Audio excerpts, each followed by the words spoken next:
Good afternoon, everybody, and welcome to today's Planning Committee meeting. My name is Councillor David Connor, and I am Chairman of the Planning Committee here at Fenland. Welcome also those to the members of the press and the public who are joining us via the live stream. Before we begin, please can I take this opportunity to remind everyone to turn their mobiles and computers to silent and ensure that when using the microphones, the red light is on, and then turned off when you have finished speaking. So now we'll go to agenda item number 1. I'd like to ask member services if we've got any apologies for absence, and it's Elaine today. Thank you. No apologies, Chairman. Everybody's present. Thank you very much. Agenda item number 2 is to confirm and sign the minutes from the meeting of the 15th of October 2025. Do I have a proposer to approve the minutes of that October meeting? Councillor French is going to propose it. Councillor Mifferton is going to second it. Can I just have a quick show of hands to... That is unanimous. Thank you. Those minutes are agreed. We'll go to agenda item 3, which is urgent items. Again, there are none. Agenda 4 is declarations of interest. Member services will now go to each councillor in turn. And can you please state if you've anything to declare in relation to any agenda item of this afternoon. So, Elaine, thank you. Before I start, can I take it on block that everybody's been lobbied on agenda item number 15? Councillor Benny. Thank you, Elaine. I'm a member of Chatteris Town Council, but whenever planning is discussed, I always leave the room and take no part in the discussion or voting. As always, I do know Matthew Hall from Morton Hall. He has done work for me in the past, and I've worked with him on council projects as well. I've been lobbied on item 15 and item 14. I will step away from that this afternoon because I was on the investment board when that came forward, so I'll step back from that one as well this afternoon. Thank you very much. Councillor Connor. Yeah, thank you, Elaine.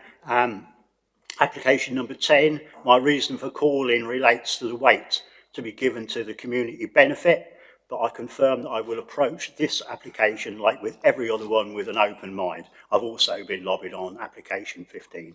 Thank you. Councillor Mrs French. Thank you. A member of March Town Council but take no part in planning. Agenda item number 7, I won't take part because it's part of my shopfront grants. And item 13, I will not take part because the company supports the March events. Councillor Gersner. I'm a member of Worcester Town Council. I occasionally attend the planning meetings, but I take no part in that meeting and I don't have any input into that meeting. Thank you. Councillor Mafferton. Thank you. I'm a member of Wisbech Town Council. I was on planning when agenda item number 9 was heard at Town Council and I voted on it, so I will be stepping back from this item. I'm also member of 2 IDBs. I also know Matthew Hall on a professional level, and also agenda item, I'm stepping back from number 14 because I'm part of FFL, and I think that's it. And I was lobbied on 15. Thank you. Councillor Marks. Thank you. I'm a member of Mainey Parish Council and I also attend Chatteris Town Council, however take part in no planning in either meeting. On item number 5, one of the directors is known to me via another business, so I feel I need to step away from that. Item number 11, again, I believe I've had dealings via business with this applicant, so again, I will be stepping away from that. Item number 12, I know the applicant's father and mother, however, don't know the applicant or socialise with the applicant at all. I also had to bring to the attention of the monitoring officer some letters that were sent as objectives letters to the monitoring officer, and I believe Steve, our legal counsel will expand on that further in the meeting. And number 15, I have again been lobbied. Councillor Meakins. Yeah, I'm a member of Wisbech Town Council. I'm not on the planning committee. I have been advised that because I wasn't here when item number 15 was first discussed, then I should step away from that item. Thank you.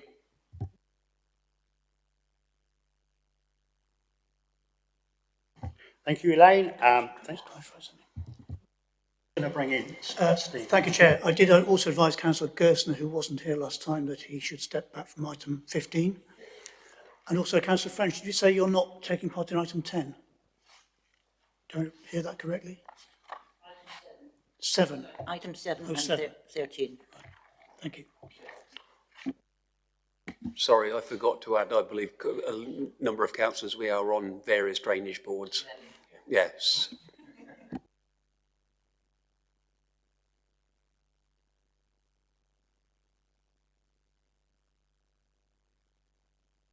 Yeah, you're still quorum. So, yeah, we need 4 members. Okay, that's fine. Lovely. Thank you. Thank you for that, Stephen. Now we'll go to the main part of the meeting. Members should only make a proposal on a planning application when invited to do so. However, I'll initially be asking if anybody is going to propose the officer's recommendation. Clearly, if no such proposal is forthcoming or that proposal fails, I will be looking for an alternative to proposals. Members are reminded that any such proposal should be accompanied by planning policy reasons for going against officer recommendation. Without further ado, I'll hand over to Kimberly Crowe. She's the Development Officer here at Fenland to present application F/YR25/0416F, agenda item number 5. So Kimberly, when you're ready, thank you. Thank you, Chair. Agenda item 5 is a full planning application for the erection of an agricultural storage building, formation of attenuation pond and a new access at land to the west of Horseway in Mainey. The application is presented to committee today due to the parish council comments and a number of representations received being contrary to officer recommendation. So the application site is outlined in red on the location plan and aerial photograph on screen. The aerial photo shows the access opposite the application site, which is the access to the existing Allpress site, and the closest residential properties are situated to the north east and southwest. So the proposed site plan is shown on screen. The agricultural building itself is situated adjacent to the rear boundary of the site and is to be used for leak cold storage. The attenuation pond is then detailed to the southwest of the building. The site plan also shows the proposed new access, which is situated approximately 50 metres from the existing farm entrance on the opposite side of the road. And the site plans also show those neighbouring residential properties. So Horseway Farm to the northeast is situated approximately 105 metres from the building, and then Pottsbridge cottages to the southwest would be situated approximately 72 metres from the proposed building. So the proposed elevations are shown on screen. The building would comprise 4 enclosed leak stores and an open-sided storage area. And those are the floor plans as well. And then a proposed street scene as well. So some site photographs. The top left photo is looking northeast, and you can just about make out the existing Allpress access in the distance on the right-hand side of the photo. The top right photo is looking towards the application site. Bottom left photo is the Pottsbridge cottages, which is situated opposite, and then you can see the boundary hedging on the right-hand side of that picture, which is better shown in the bottom right photo, which is looking northwest towards the site. So the development represents minimal issues in terms of visual or residential amenity, highway safety, flood risk or biodiversity, and is considered acceptable in principle given that it's an existing extension to an existing rural enterprise. Objections have been received from Mainey Parish Council and local residents, and those predominantly concerned noise and highway issues. The application is accompanied by a detailed noise impact assessment, which has been reviewed by the FDC Environmental Health Team. They've raised no objections to the scheme, subject to a condition relating to a restriction on noise levels. Additional details have also been submitted, including proposed traffic movements, a swept path analysis and visibility displays, and these details indicate that it's unlikely that any significant impact would be introduced upon the highway, and highways have raised no objection, so therefore the application is recommended for approval. Right, thank you, Kimberly. We have one speaker on this application. I would like to ask Jonathan Mullings. He's the agent to make his presentation to the committee. You've got 5 minutes.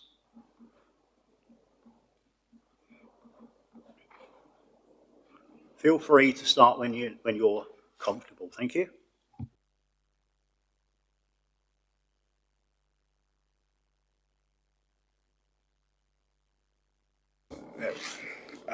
Good afternoon, ladies and gentlemen, and thank you for giving me the opportunity to present to you on behalf of my client, All Press Farms Limited, the applicant. I appreciate the opportunity to present this proposal for a leak cold storage building and box store at Hollyhouse Farm, Horseway, near Chatteris. All Press Farms is a fifth-generation family-run Fenland business, farming in the region since the early 1900s. They employ over 100 full-time staff and around 130 seasonal workers during the busy harvest months. These jobs are held primarily by local residents with operations on the farm, supporting many local businesses. The business currently grows around 10,000 tonnes of leeks each year, supplying major UK retailers. However, the leek season runs for just 44 weeks, leaving an 8-week gap where produce must either be imported or stored. As with all rural businesses, All Press Farms are seeking in tougher economic climate to provide what consumers and suppliers require, fresh local produce all year, whilst reducing their carbon footprint and providing a sustainable business model. This new cold store will allow the farm to keep production British, storing their own crops on site, reducing the current need for imports from Spain to meet demand. We estimate the cold store reduces the circa 40 lorries required currently to undertake the 3,000-mile trip from Spain each year to meet demand. From a policy perspective, the proposal aligns fully with both national and local planning policy. The NPPF encourages the sustainable growth and diversification of rural businesses. At the local level, it complies with the Fenland local plan policies LP6, 12 and 14, which promote rural enterprises, local employment and renewable energy use. The building will be powered directly by renewable energy from the farm's anaerobic digestion plant, significantly reducing its carbon footprint. The AD plant is powered by leek production from the farm and byproducts used on the farm. The application has been designed to minimise impact with landscaping and new tree planting, proposed to integrate the building into the landscape, this delivering a biodiversity net gain of over 15%, with lighting limited to when the site is in use. On the matter of traffic and access, we fully appreciate the importance of maintaining road safety. Currently, the leeks harvested at Horseway are transported off-site to Chatteris for storage, a round trip that generates approximately 200 vehicle movements per year. Once the new store is built, these journeys will no longer be necessary, meaning a reduction in overall traffic to the current farm along the highway. At the busiest period, the site, which is to be used for storage, is expected to need only 3 deliveries a day.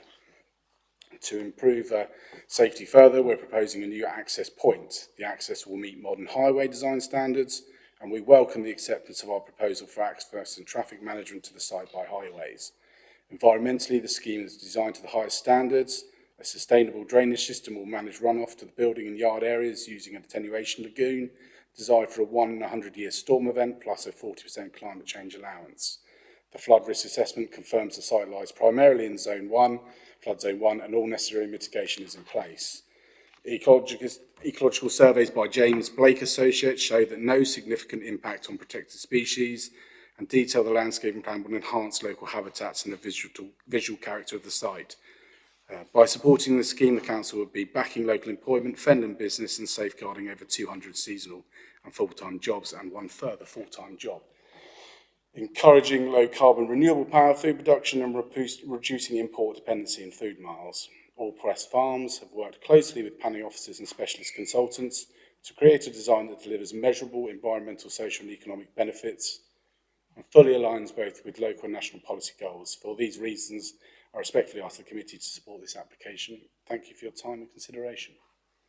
Thank you very much. Members, Questions to Mr Malling, please, if you've got any. Put your hand up. Councillor Mifferton, thank you. Thank you for your presentation. Just a very quick question. I'm sure you answered. I just want to be clear on it. Did you say there is no runoffs to public drains? It's apart from the attenuation pond. 100%. 100%.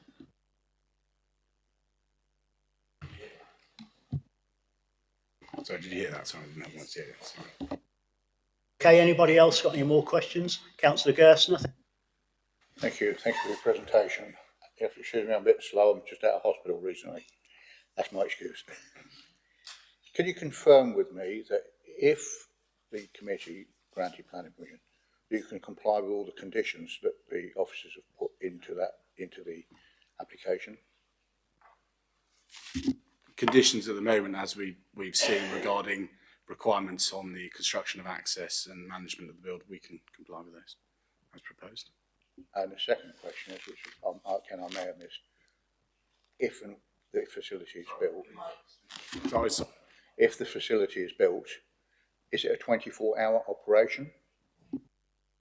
At the busiest period, it's a store, so at the busiest period, we predict that you're going to have 3 deliveries going in and out a day. So that's the purpose of it. It is a cold store. And out in the lower period of the season, you can have 2, and then it will be when it's not in use. It will just be storing. Is that 7 days a week? 60% of the movements again between 9 and 4 o'clock Monday to Friday. Occasionally on Saturdays from 7 till 12 o'clock. Okay, you don't want to come back at all? You're happy? Okay, anybody else got any more questions at all? No burning desire, see no. Thank you very much for that. So members, questions, clarifications to officers?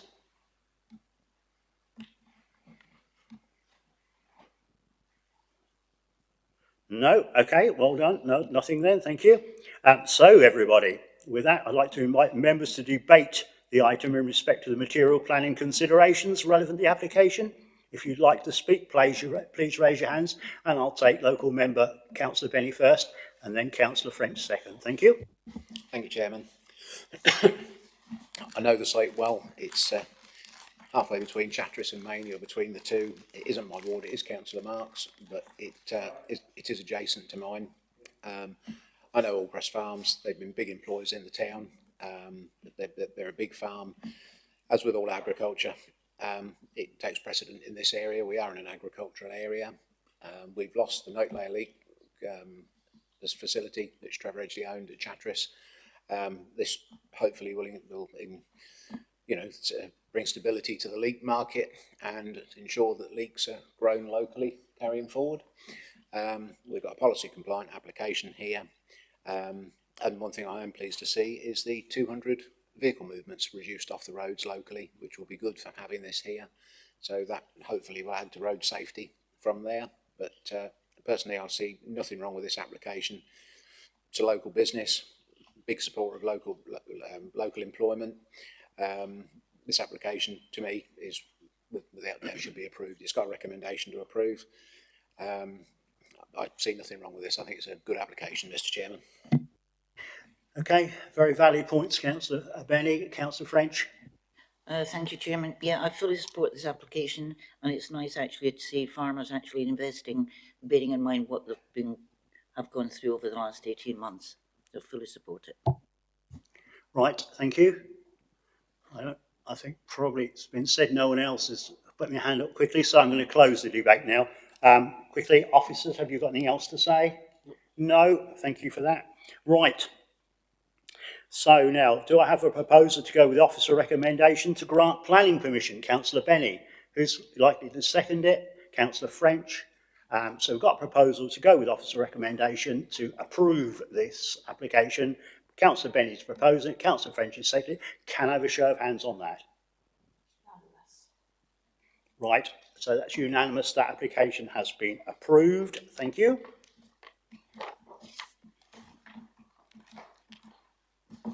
So without further ado, I'll hand over to Zoe Blake, Chief Development Officer here at Fenland, to present TPO, Tree Preservation Order 02/2025, agenda item number 6. So please, Zoe, when you're ready. Thank you.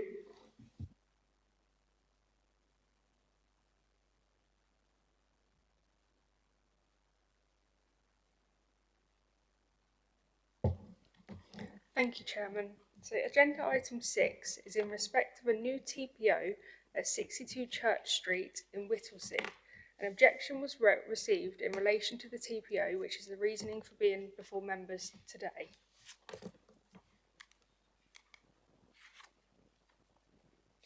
So the site is edged in red on the location plan as shown. The site is situated within Whittlesea Conservation Area, and a number of TPOs are located south of the site on Boyce Close.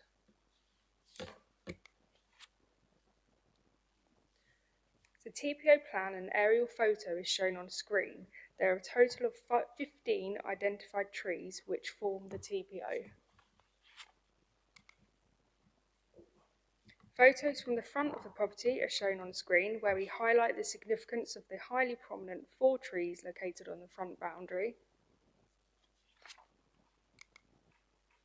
And photos from the sides of the site are shown on screen, where trees 1 to 11 are positioned. So to summarise, a TRCA application was received for the felling of 10 trees within a conservation area. The Council's arboricultural officer completed an evaluation of all trees on the site for potential TPOs using the tree evaluation method for preservation orders, and considered that 15 trees at the site gave a positive result justifying a TPO. In October 2025, an emergency TPO was imposed on the identified trees. The order was required to ensure the trees are protected as they are highly prominent and located within the Whittlesea Conservation Area. The trees offer considerable levels of positive amenity to the conservation area, street scene, nearby listed buildings, and the host dwelling, which is considered to be a non-designated heritage asset in its own right. The trees add to the character of the conservation area and building, where tree removal or harsh pruning could impact on this. The applicant of the TRC application objects to the TPO due to health and safety concerns, particularly of pedestrians, road users and the property opposite. The applicant requested that the TPO be cancelled on the understanding that they remain fully engaged with Fenland Council and any future tree management. The additional trees were not part of the original TRCA application, have been included within this TPO on grounds of completeness. The confirmation of the TPO will result in any future applications to fell any of the trees covered would be able to require replacement trees to be planted. As such, it is considered that the TPO should be agreed. Yep, thank you very much, Zoe. Good. Right, we've no speakers on this, obviously. Well, not obviously, I suppose, but we haven't. So members, questions to officers. Councillor French. Thank you. You did mention health and safety. Looking at these pictures, some of the trees don't look that stable. Can you give us an update on that?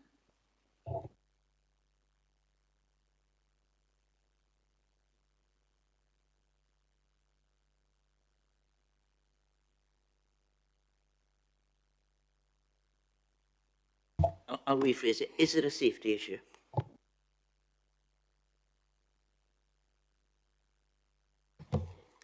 So the tree officer has provided their comments on the report where they agree. So. Okay. Any more questions? Councillor Meekins, thank you. I couldn't see anywhere why the applicant wanted to fell these trees. Is there any reason for that?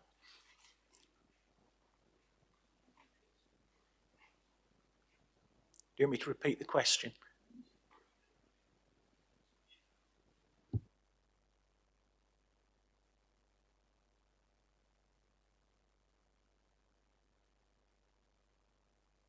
Okay, we'll park that one for a second.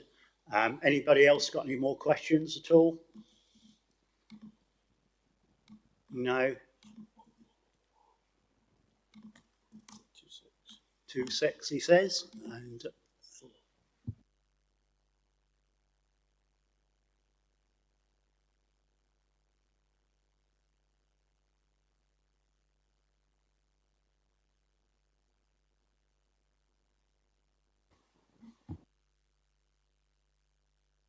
a bit of trouble with the internet here, guys.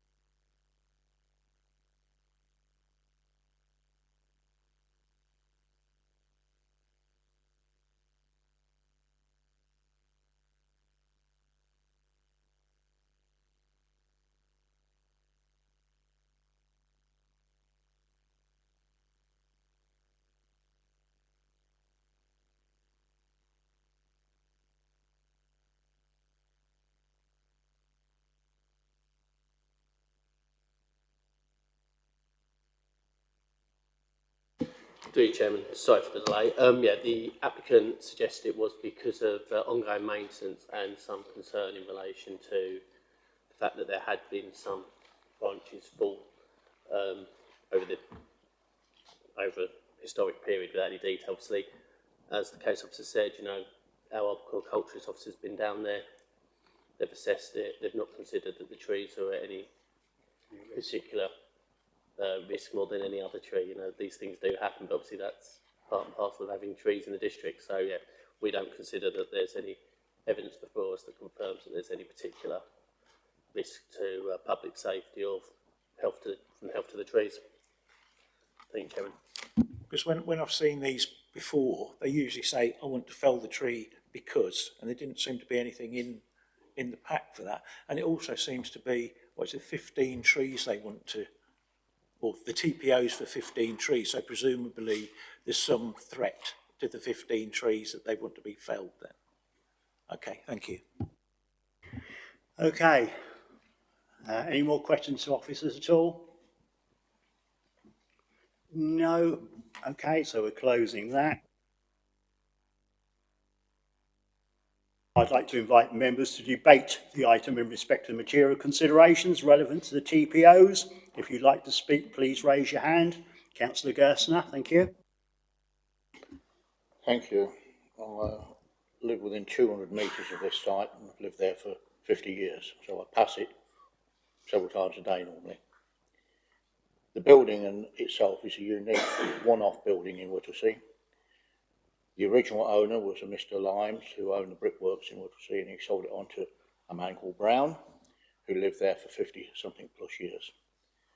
Mr. Brown maintained all those trees in fairly good condition.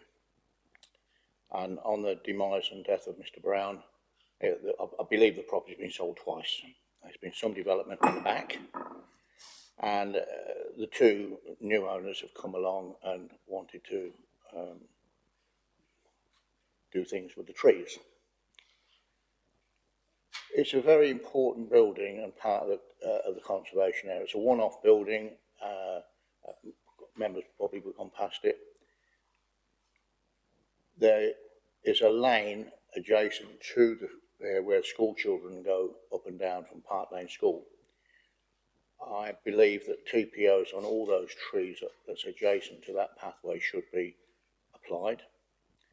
I have certain reservations about the 4 cedar trees on the front, because you will see, and if you pass it, are getting very large indeed, and I wouldn't say unmanageable, but they are of some concern because of the size of them. But I think TPOs on this would be a good idea for the amenity of the area, because it would put the owner under some conditions that if they needed work doing on them, that they would have to come to this council to get planning permission to do so. But I'll go back to the conservation area and the safety of that walkway where school children use that daily during school time. Thank you. Yeah, thank you for that history lesson, Councillor Gerstner. Anything else at all, anybody? Of course, if we grant this TPO, it'll obviously save the trees, but it just gives the council comfort that they're not all going to be chopped down but of course that doesn't detract from the fact that they can be pollarded at any time. Obviously the tree officer has to be involved, but that puts a certain amount of comfort to you, Councillor Gerson, with the small children going down the lane. If they do become in a sort of a dangerous state, overhanging, they can be pollarded, obviously with the council's permission. So I'm happy with the TPOs, to be honest. So anybody else at all? We're in debate, of course. Councillor French? Thank you. I'm still concerned about health and safety. Can I suggest that the tree officer, on a fairly regular basis, maybe every 6 months, just has a quick look to see the safety of them?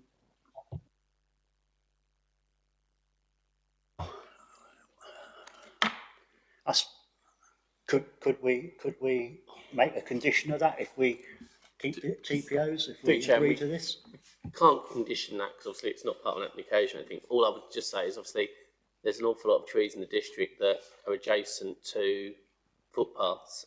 You know, to be able to monitor all of them is not something the authority could do. I think, you know, we should be treating everything consistent. And as I said, you know, we've looked at the trees and there is no evidence at the moment of them showing any signs of disease or distress.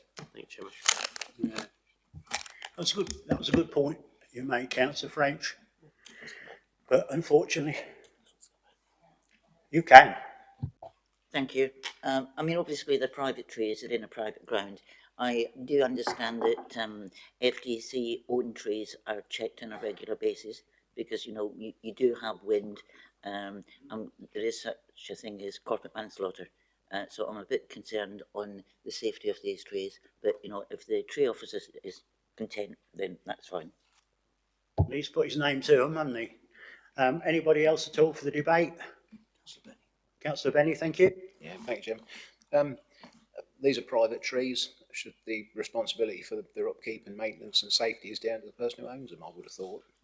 And I know when I had some TPO work done on a tree in my previous house, the person who did the work on it gives advice as to how. He said to me that tree will be down within 10 years. It will come down in stages because it is rotting. And I rang into the planning department and spoke to David, and the tree officer rang me back and he said, whatever the chap who was doing the tree, he knew him, and he said, whatever he says, if he says it needs to come down, take it down. He was very flexible with this. So I think the responsibility for this sits with the owner of the trees. And also, if he's had a tree officer out to look at it, the advice that is given should be adhered to, but that falls down to the owner of the trees, not to the council to enforce it. Absolutely right. Councillor Gerstner. Sorry, I'd just like to come back with, I think by putting in TPOs on them, should the trees need to come down, then there would be a condition on there surely to replace the trees, not with something similar, but to replace the trees, am I correct? Through you, Chairman, it's not quite as simple as a condition, but yeah, there is a requirement normally for a tree replacement, yeah. So 99% of the times, yeah. I can't say it's not quite the way you've worded it, and without doing a very long explanation on tree applications, yeah, I'd say roughly, yeah. 99% is pretty good odds. Anybody else at all in debate? No, thank you. Have you got anything else to say? No. Officers haven't got anything else to say. So, do I have a proposer to go with officer recommendation to confirm the TPO? Councillor Meekins is going to propose it. Who's going to second it? Councillor French. So we've got a proposal to uphold these TPOs. Councillor Meekins is proposing. Councillor French is going to second it. Can I have a show of hands on that proposal, please? Thank you. Those two TPOs have been confirmed. Thank you. So again, I'll hand over to Zoe Blake to present application F/YR25/0591A, agenda item number 7. So Zoe, when you're ready, please, thank you. Thank you, Chairman.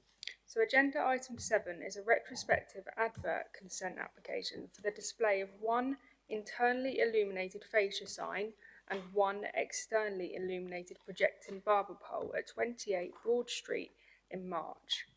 The application is before members today as it is being referred by Head of Planning on advice of the committee chairman.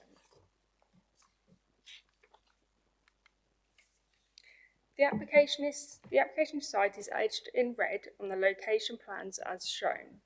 The site is situated within March Conservation Area. There are also a number of Grade 2 listed buildings surrounding the application site, including a Grade 2 listed fountain. The proposed front elevation is shown on screen, detailing the proposed adverts.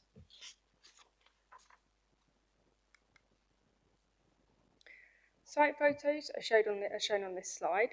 So these show the front elevation, which concludes the proposed adverts. So photo 1 is taken in the day, and photos 2, 3 and 4 are taken in the evening.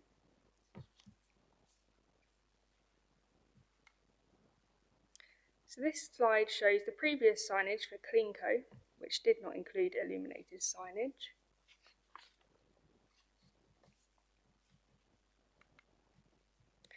To summarise, the illuminated fascia sign and barber pole leads to substantial harm to the character and appearance of the designated March Conservation Area and setting of the Grade 2 listed fountain. The signage is considered oversized with bright backlit text. The illuminated and animated barber pole detracts from the character and appearance and setting of the March Conservation Area.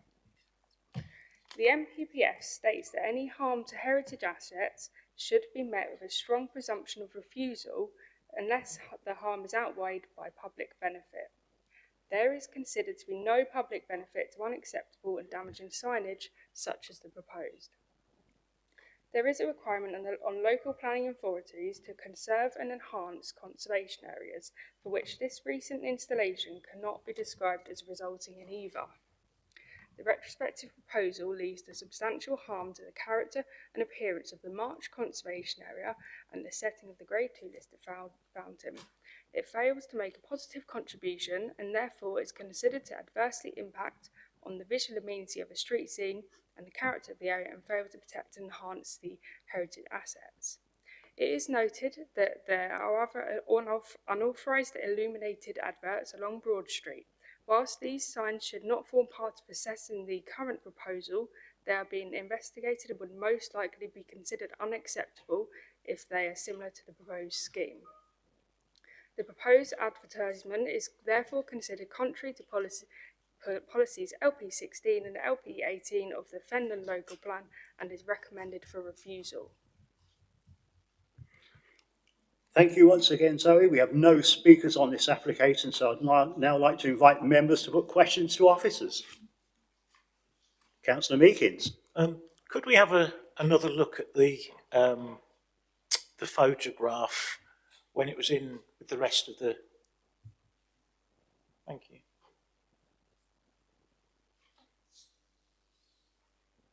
So on the right-hand photograph, is 4K cuts the blue one, or is that not shown on there?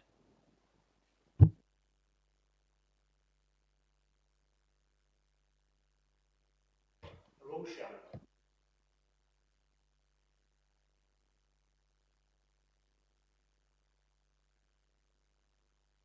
Thank you.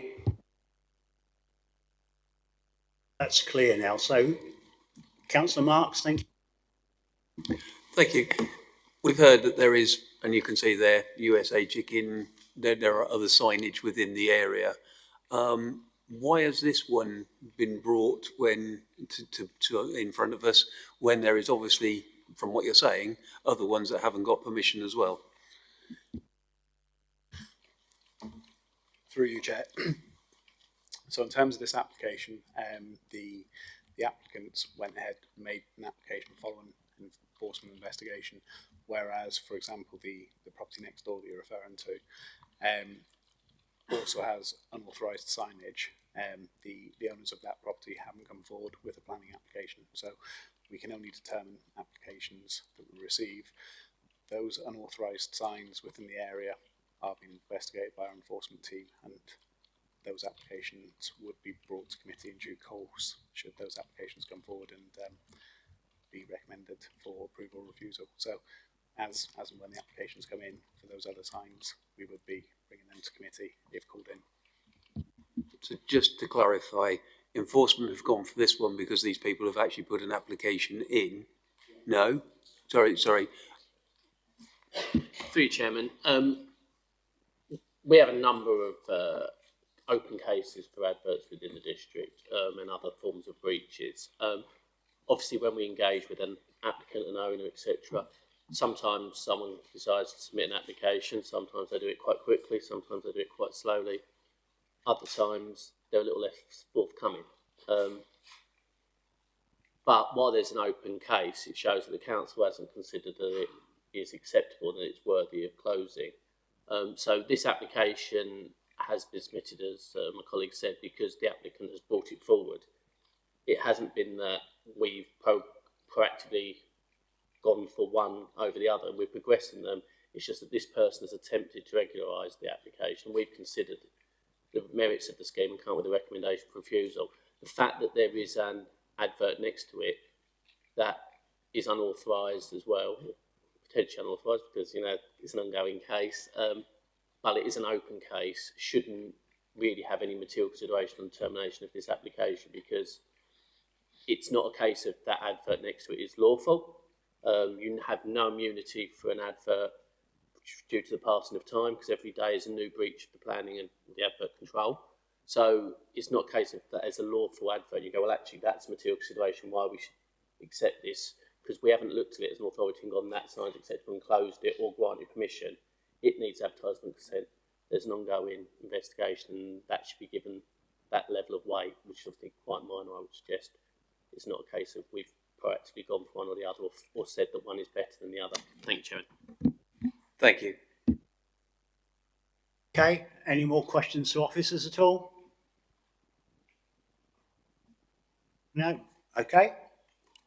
So, again, members, I'd like to invite you to debate the application with material planning considerations. Who's going to start the debate off, please? Thank you. I actually wonder if this is just progress. 20, 30 years ago, it would have been a dull bulb. Now, suddenly, because we've got LED lights, obviously they are a lot brighter. I mean, 50 years ago, that would have been, I believe, like the sign for the barbers would have just been a red and white pole. So, yeah, as much as I can see where planning is coming from, is this not just what we're now faced with in an LED world that we live in?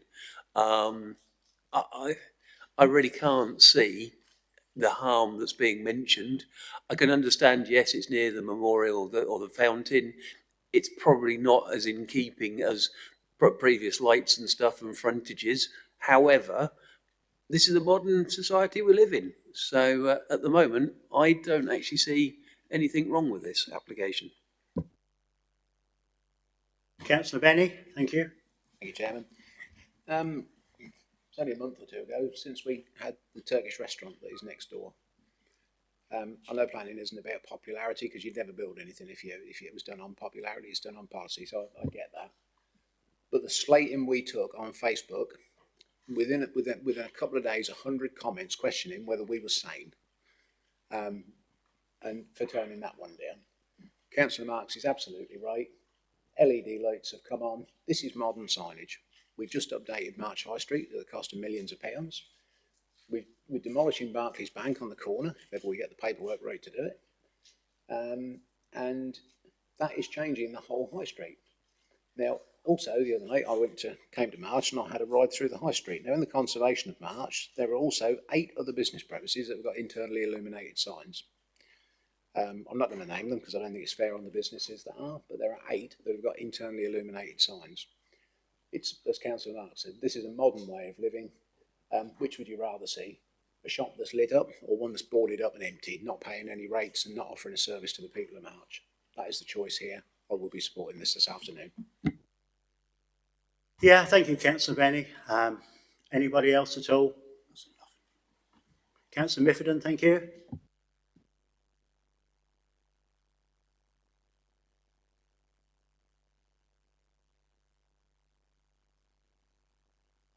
Apologies. Thank you, Chair. Yeah, I'll start again. Yeah, we refused in September 2025 the F&S Majestic Restaurant, I believe it was. And yes, we're in a conservation area, as we know. But this particular one, in my opinion, I think I will be supporting this, even though I didn't support the previous one. Reason being, well, several reasons really. I don't think this compared to the previous picture we saw of what the shop had, the sign is not significantly bigger. Yes, it is illuminated or backlit, but so is next door.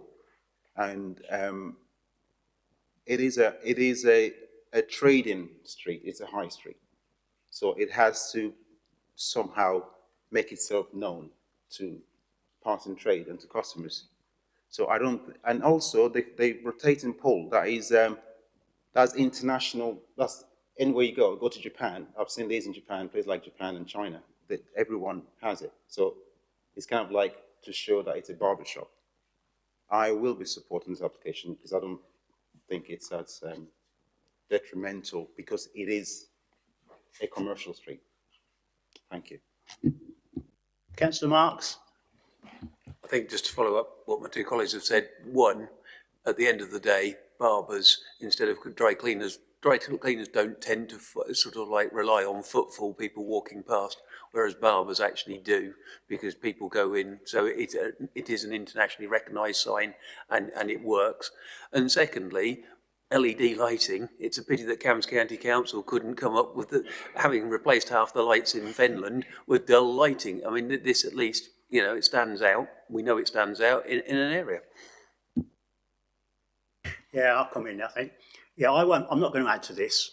I called this into the committee because I thought it got some merit, and I won't be adding to Councillor Marks, Councillor Benny's and Councillor Mifferden's comments because they put them very eloquently and I can't add to that, but I shall be supporting this application. Thank you. Anyone else at all? Before I close the debate? I've closed it. Officers? Through you, Chair.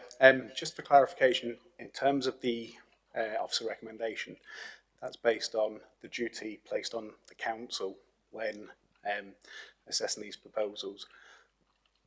For proposals in conservation areas, the testers either have to preserve or enhance the character or appearance of the conservation area. Now, this is a signage application, advert consent application. The signage would not necessarily be recommended for refusal if it was elsewhere in a modern shopfront, modern precinct. The consideration here is the impact it has on the historic conservation area. So it's not necessarily officers are recommending it for refusal based on it being a poor design. It's a case that it's a modern design, not necessarily appropriate for the conservation area itself. So that's just a distinction for members. It's not necessarily that officers are saying it's a bad shop front. It's just that it's inappropriate within the area it's proposed. It's overly modern, of an overly modern design. Thank you, Chair. Thank you. So officers, so we're looking, so do I have a proposer to go with officer recommendation to refuse this planning permission? Just to clear, officer's recommendation are to refuse this. Does anybody, members, to support that? No?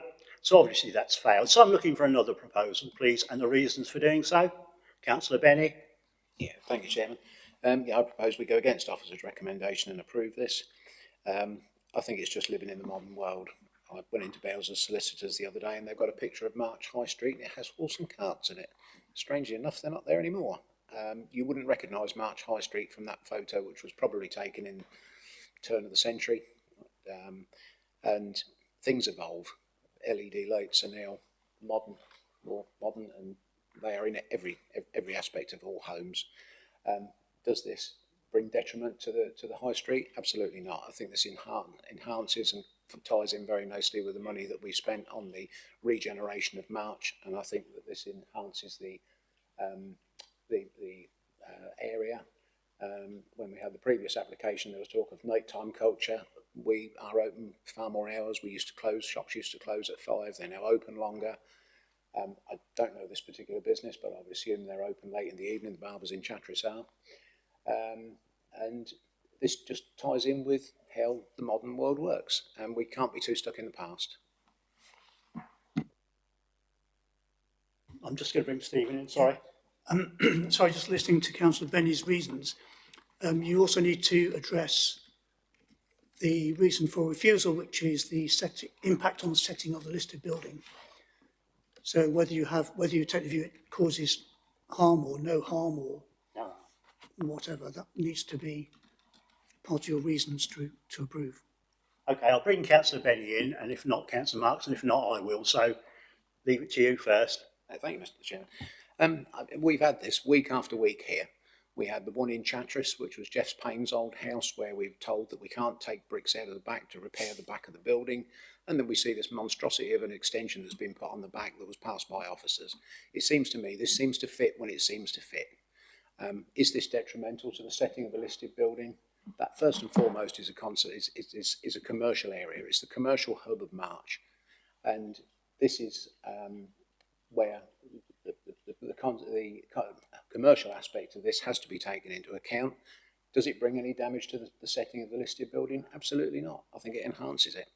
I don't think this in any way detracts from the building.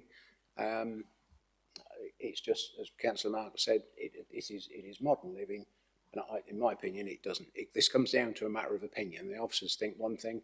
I personally think something else. The committee will vote on it in a few minutes, and the committee will decide which way this goes. But my opinion is this does no harm to the conservation area. It enhances it. Councillor Marks. Thank you, Chair. I think also, like we had with the restaurant as well, the Turkish restaurant, this is actually just a cover. So the building, the fabric of the building is not harmed in any shape or form. It's only a perception that the outside at the present time, 12 months time, 18 months time, these guys might want to expand.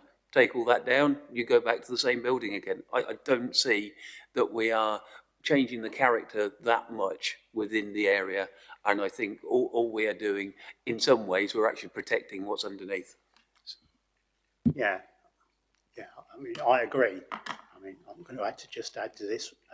I think it enhances things. Sometimes, as we saw in Doddington a few years ago, old really goes really nicely with new. Sometimes opposites, they do attract, and I think this does bring, that really. I think it does. I think it makes it more attractive. I think March was a doomy, gloomy high street. That's why we spent millions of pounds doing it all up. And I think we should carry on with this. It looks nice, and that's it. So I don't think it detracts at all. So I'm looking for a seconder. I'm happy with that. Councillor Marks. So we've got a proposal to go against officer recommendation to approve this, proposed by Councillor Benny, seconded by Councillor Marks. We don't need any conditions because they're already there. So need to just, we won't need.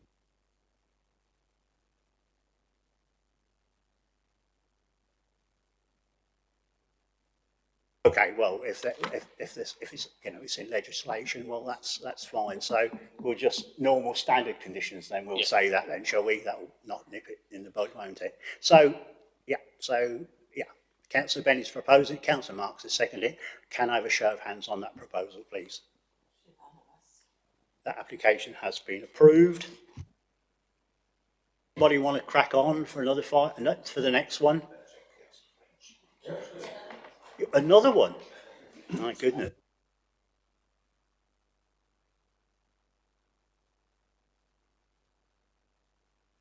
So, I'd now like to hand over to Danielle Brooke once again, Senior Development here and Officer at Fenland. Her job hasn't changed in the last hour, to present application item number 8, F/YR 250405. It's a variation of conditions application. So whenever you're ready, please, Danielle. Thank you. Thank you, Chair. Good afternoon, members. Agenda item 8 seeks to vary the condition relating to approved drawings of the original outline planning permission FYR 22 1156-0 that sought to erect up to 26 dwellings and the formation of a new access. This variation of condition is put forward to regularise the as-built position of the access on the approved drawings. The application is before members, however, owing to the Parish Council comments being contrary to officer recommendation. The application site is edged in red on the location and aerial plans as shown. The existing access is known as Smart Close within Mainey, and it currently serves 4 dwellings, as you can just about make out from the location plan and aerial photos. This is the proposed site plan. The only notable change from the earlier approved plans is the line of the access road, which is altered as shown. It's denoted there by the approved line of the previous roadway, which is hatched, and the new proposal as part of this variation of condition is the sort of more solid line underneath that. For clarity, here is a close-up of the access detail. As I said, the hatch line was the previous approved outline access line, and the Smart Close as it stands on the ground is now depicted by the red outlined access. So this slide offers a side-by-side comparison of the proposed drawing depicting the access versus the as-built access of Smart Close as shown on the aerial photo. As you can see, the geometry and layout of the roadway on the proposed drawing within the red line closely matches that of the access that is existing on the ground. The access clearly avoids the oak tree at the centre of the picture and does not impact on the access or parking availability of any of the existing dwellings on Smart Close. Additional works are proposed to improve the access in line with the earlier approval to include footpaths and the finished surface for the entire access from where it meets Westfield Road through to the entire development, including this area pictured within Smart Close. The current arrangement is merely functional to serve the existing dwellings, but will be improved once the wider development is completed. So here are some site photos showing the site access as it is. Photo 1 is taken from Westfield Road and shows the position of the access relative to number 2 Smart Close. You can make out the bend within the access that winds away from the oak tree that is also pictured. Photo 2 shows the parking area for number 2. This is not impeded by the access position, with the driveway for number 2 included, with some additional macadam to ensure a seamless surface between the two. Photo 3 is taken from outside number 8 Smart Close facing towards number 2. You can see that no parking for existing dwellings is impeded by the position of the access. And photo 4 shows the quote-unquote kink within the access as described by the Parish Council. As you can see, it is fully navigable and does not create any pinch point or difficulty in manoeuvrability for vehicles. Visibility will ultimately be improved here once the tree protection fencing is removed when construction is complete. So to summarise, this application seeks a variation for the approved drawings on the original outline scheme to better reflect the position of the access on the ground. No objections have been received from the Highways Authority, Environmental Services or the tree consultant based on concerns regarding highway safety, parking and manoeuvrability or the impact of the significant tree. Accordingly, it's considered that the Parish Council comments have been adequately addressed and residual concerns can be mitigated by conditions, and thus refusal of the scheme on this basis would be unreasonable, and therefore we recommend to grant the application. Thank you very much. Once again, we have one speaker on this application. I'd now like to invite Matthew Hall. He's the agent.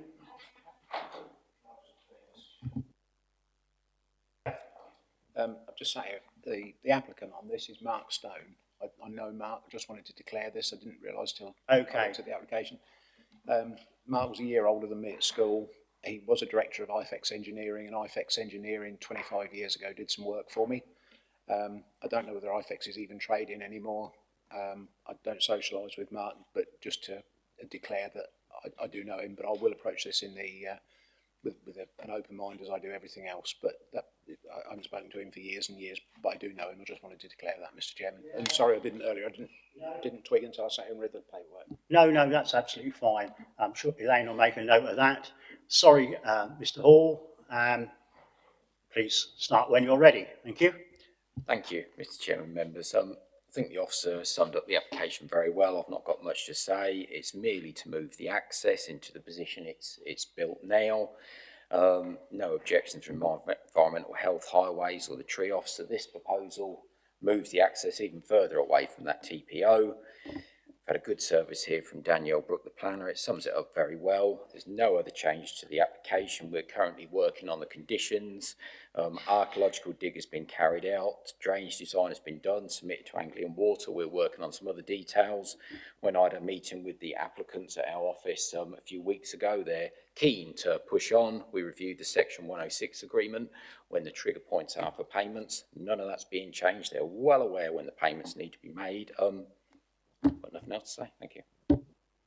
Well, that's very refreshing from officers and of course yourself and the agent. So well done for that. So we'll come back to normality again. Members' questions, clarifications to Mr Hall? No? Okay. Members' questions to officers? Self-explanatory, one would have thought. No at all. Thank you very much.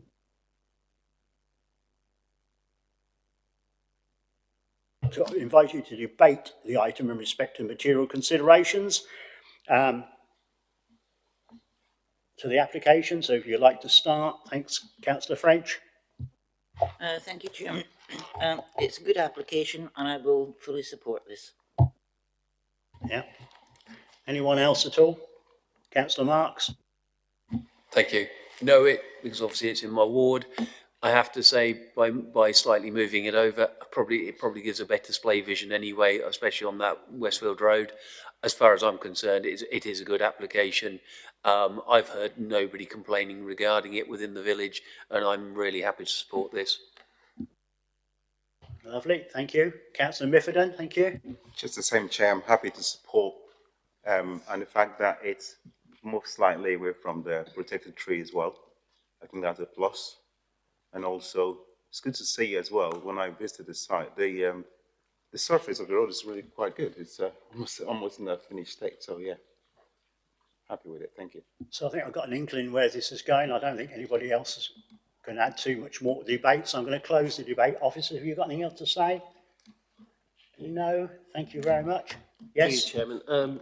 For clarity, I know at the moment it's recommended to grant approval. Just taking into account,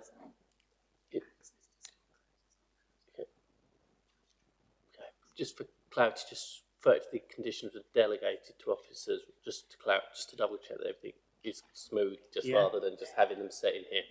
Don't change. Thank you, Chairman. We're all happy with that, aren't we? Yeah? Can't see any reason why at all? No, that's good. Please, let's hope the continuation comes and we get these done sooner than later.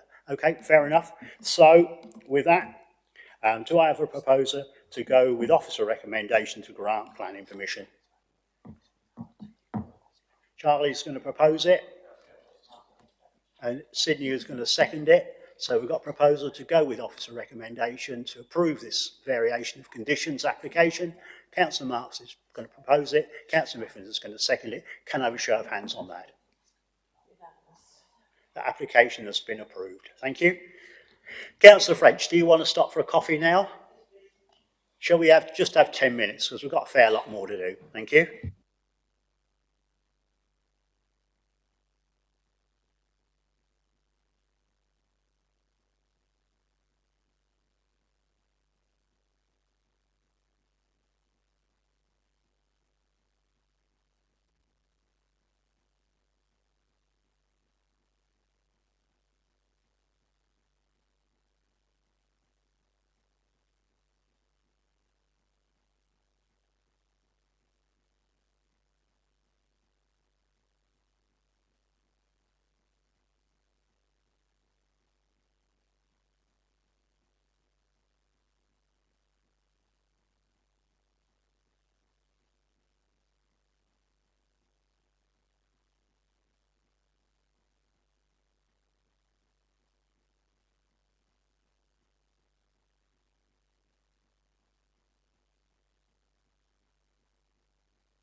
Okay.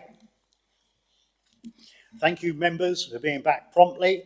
Without further ado, I'll hand over to Tom Donnelly, Senior Development Officer here at Fenland, to present application agenda item 9, FYR 25/0609F. So, Tom, when you're ready, thank you. Thank you, Chairman. This is a full planning application for the erection of 8 dwellings following the demolition of commercial buildings on site at 222 Lynn Road and Wisbeach. Just to start, an update report has been provided following the publishing of the agenda for this meeting. Further comments were received from the Highway Authority on amended plans, removing their objection to the application.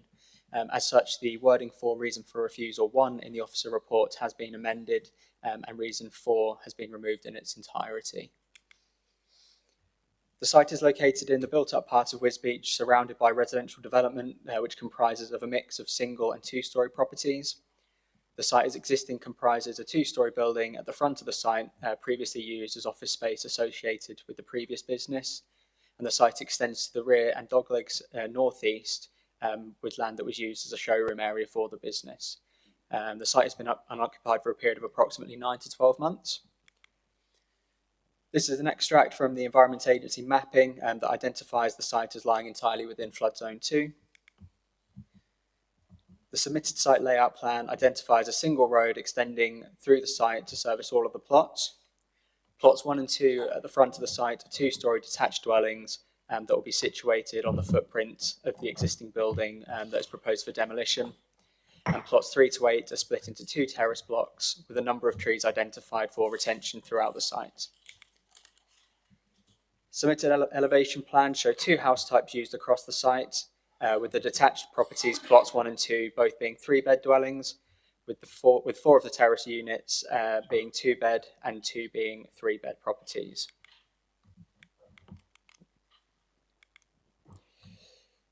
The top 2 images of the site identify the buildings that exist on site that are to be demolished and show the existing development either side of the site access, with single-storey properties to the west and 2-storey to the east. The bottom left image is looking from north to south within the site, showing existing structures that remain on the site from the previous commercial use showroom, and also shows the existing property on Fenland Road that adjoins the site along the southern boundary. And the final image in the bottom right shows an adjacent property to the western boundary of the site and some of the trees proposed for retention along this boundary. In summary, the proposal is for the erection of 8 dwellings following the demolition of existing buildings on site.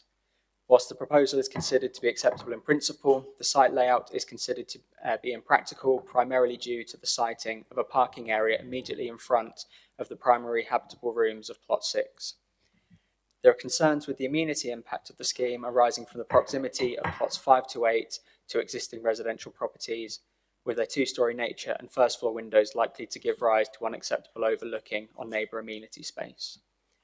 It's also considered that the retained trees would result in the private amenity spaces to plots 3 and 6 being in shade for the large part of the day, resulting in substandard level of amenity provision.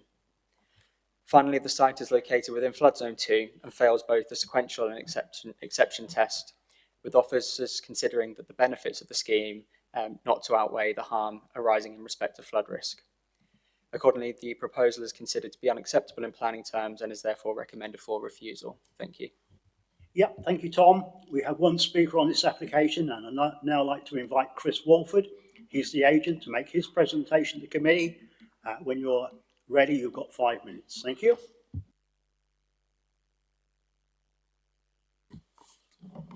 Good afternoon, members. Firstly, I'd like to thank you for the opportunity to speak in support of this application. This application seeks approval for 8 number 2 to 3 bedroom dwellings created in much needed housing provision within the built-up area of Wisbeach. The proposal has the full support of Wisbeach Town Council, Highways, Ecology and the Tree Officer. The proposal involves the demolition of the former Superseal showroom and its associated factory to the rear, where the windows and doors were manufactured on site. Superseal have now moved their whole operation and their staff to a new location out of town, and the site, as Thomas said, has been vacant for about 12 months. The site is vacant and has been operated by Superseal for many years. It's a quite historic use, and there are no current restrictions on the activities or working hours. So in theory, any future business could, with similar working operations in retail or light industrial use, could potentially move in and continue operating from the site. We consider this to be a non-conforming use within a built-up residential area that is flanked on 3 sides by existing residential dwellings. Based on its location and the proximity to existing dwellings, we believe this site should ultimately be residential. The site has an extant permission for 3 number dwellings. However, this permission is not financially viable when factoring in demolition costs, tree protection, B&G offset, and therefore we'd like to explore increasing this number to make it a viable, workable scheme that can actually be delivered. There is no question that the site is in a sustainable location. It's located a short walk from the town centre, close to local amenities and the St Peter's Primary School. The officer's report for the extant permission described the site as well situated, sustainable and in accordance with planning policy. In terms of overlooking to neighbours, the site is enclosed by dense trees and hedges, all of which will be retained as part of this scheme. The site has been designed to ensure there is no impact on existing trees, and one of which is a TPO tree, hence the sort of more unusual layout that is purely to avoid the root protection areas. The council have stated within their report that they have a concern with some of the gardens having shaded, well, some of the gardens being shaded by existing trees. However, I feel this is a personal preference and consideration by a buyer in the future, and it's certainly not a reason to refuse the development. And in my opinion, it's nice to see building plots, new build plots that do have trees. There's so many out there with just bare, barren fences and no trees. And I think we had this similar discussion at the committee with the Chapter Garden site in Leverington that was very treed, and the conclusion was that it wasn't a reason to refuse. In terms of flood risk, the proposed development adopts the same finished floor levels agreed as part of the extant permission. The extant permission was deemed to pass the sequential test and the exception test, as it was a redevelopment of a site within a built-up urban area previously used for classes A to D. We think this gives significant weight, and at the time it outweighed any concerns before, and we feel it's a material consideration that should be made and considered with this application in respect of flood risk and sequential test. I hope this information has been useful, and I'm now available to take any questions you may have. Yep, thank you. Members, questions to Mr Walford, thank you. And you have one, Councillor Marks, thank you. Thank you, Mr Walford. Okay, looking at this and reading the reports, obviously there is concern regarding overlooking and also shaded areas and stuff. Has this design really been formulated to protect the trees, or was there, if we had lesser properties on there, would that make a difference? I think primarily we had tree officer. Our first job we did was got tree officer and tree specialist third party out on site, and there's obviously been a real focus on trying to retain those trees because I think they're key to the site, and we're clearly, they're in good condition. There's no, under sort of the very latest tree policies, that there isn't a way to remove unless you have an aged, dying or decaying tree. Essentially it's protected. So we basically worked with what we had, and the ones on the perimeter was essential. We kept those for the very reasons that are being discussed today. If there was less units, I think obviously it's not your average shape site. It is an unusual shape site. We've got to admit that. I think less units we'd still have. If you look at the outline approval for the 3, even though it's an outline and indicative, they were very close to the boundaries. That was agreed, delegated, albeit an indicative plan, and that was 3. So I think any number between 3 and 8, you're going to have nature of the trees and the shape of the site. And my concern is it's now vacant. What's going to happen with it? It's in the middle of the town. It's obviously residential, but it's not going to tick all boxes. I appreciate people are going to, but I think it's as you can see, all the other consultees are on board. Hopefully that helps. Thank you. Yeah, helps a bit. Anybody else at all? More questions for Mr Walford? No? No, thank you very much. So, members, questions, clarifications to officers? Councillor Gerstner, thank you. Can the officers confirm that the pathway now, for pedestrians, is that fully compliant, and are you supportive of that now? Through you, Chairman, the reference in the update report was on amended plans that provided clarification about the extension of the footpath along the site frontage. This has been considered by the Highway Authority, and they are satisfied that, subject to conditions, that the scheme would be acceptable in terms of the highway safety impact and safety of pedestrians using that footpath. Thank you. Any more questions to officers at all before we close that? There are none. Thank you very much then. So, now, thank you. So now I'd like to invite members to debate the item in respect of the material considerations. So, who'd like to kick that off? The debate we're in now, ladies and gentlemen. Councillor Marks, thank you. I think, as we've just heard, a lot of the restrictions are actually the agents working in the design with the trees, which is good to hear. I think I do agree. It's nice to see, and that the trees are being retained. Yeah, there is some overlooking, but I think in modern day living, most places you actually live these days overlook something. Yeah, I don't agree particularly with the one car parking space right outside the window of, I think it's number 6, but again, they've made this fit onto a piece of land, and at the end of the day, smaller gardens, trees with shading, I think it probably adds to the character. I will be supporting this application. Thank you. Councillor French, thank you. Thank you. Yes, obviously it's a site that it does want redevelopment. Otherwise, it's going to sit there as a brownfield site, probably for decades.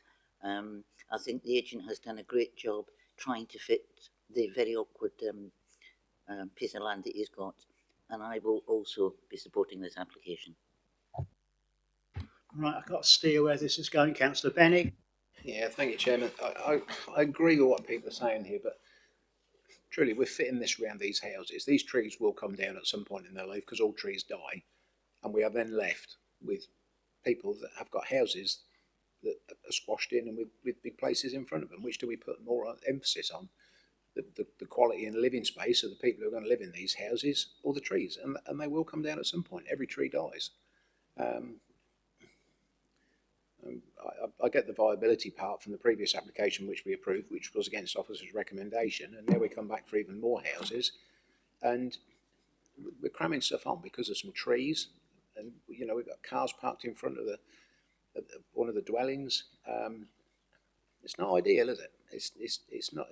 I know it's tricky to do, but we're working around the trees, and we're going to leave something when it's built. When those trees die off, people are going to live there. And I don't know. I question the not of the agent, but of the thinking where we're putting trees before people's quality of living. But we'll listen to the debate and see where it goes.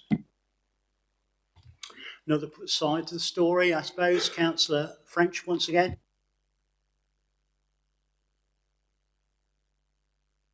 Councillor French, ladies first. Yes, thank you. I've just listened to what Councillor Benny said about parking outside a house. If you look in every street across the whole of Fenland, there's a car parked out somebody's house. So I'm sorry, Mr. Benny, Councillor Benny, I don't agree with you. Well, it's good for healthy debate. Councillor Marks. I think to follow on from that also, we've already sat here today and discussed a TPO where trees are replaced. As they get older or whatever and they come down, the likelihood is, I would guess, these will be replaced. Probably not by the same type trees, but there will still be vegetation and stuff there. This built up in 20 years' time, yeah, I would hope there would at least be 75% of the trees left. However, there will still be vegetation there of some description. Yep. Anybody else? Councillor Gerson, I think. Thank you. In the officer's report at the end, I'm looking at the map there now. It says there is insufficient information to demonstrate that refuge vehicles could adequately traverse the site. And looking at it, I tend to agree with that. So that's a negative there. I don't know. I think the officers. Yeah, I did see that as well, but this is what's on here. No, thank you. Mr. Chairman, Every time Councillor Gershon has actually spoken, we've had a jet going across and we haven't got a clue what he said. I'm sure you don't want to go through it again, Councillor Gerson. They're saying they didn't pick up what you said because there's a jet going over. So I don't know whether you've ordered it on purpose or what. That's the second time now. So did you want to do your comments again, or you're done? Okay. Okay, Councillor Marks. I think regarding refuge, as we've previously heard in numerous applications, we have various sized dust carts. We don't just have the big 26-ton dust carts. We have little dust carts as well. If this is to be, agreed with FDC, I'm sure that they will find a way of emptying by bringing smaller dust carts into there. The one thing I'd be more sort of like focused in on is the site is in flood zone 2. And at the moment, we keep discussing flood zones like it seems to be 1 foot in, 1 foot out, whether it's flood zone 2, so we don't like it, flood zone 3, we do like it. And then it goes the other way with the next application and so on. And I think that's where I would be more concerned about than dust carts or the actual layout of the actual layout of this is regarding flood zones. But that seems to be, at the moment, again, missed. Yeah, well, I can't ever remember in my many years of this site flooding, even in the great flood of 1981, I think it was, or whenever it was, Osborne Road, Bath Road, and Osborne Road, Edinburgh Drive all flooded. But obviously the dock area flooded, the boathouse flooded, well, that wasn't there then, of course, but that whole area flooded. But certainly this area, as far as I'm concerned, as far as I know, has never flooded. I'm looking. Councillor Meekins, are you looking at me sceptically, or are you agreeing, or not going to say anything at all? I think you got the year. I think it was 78, the flood site. Yeah, something like that. Something like Something like that, will it? While I've got the microphone on, sorry?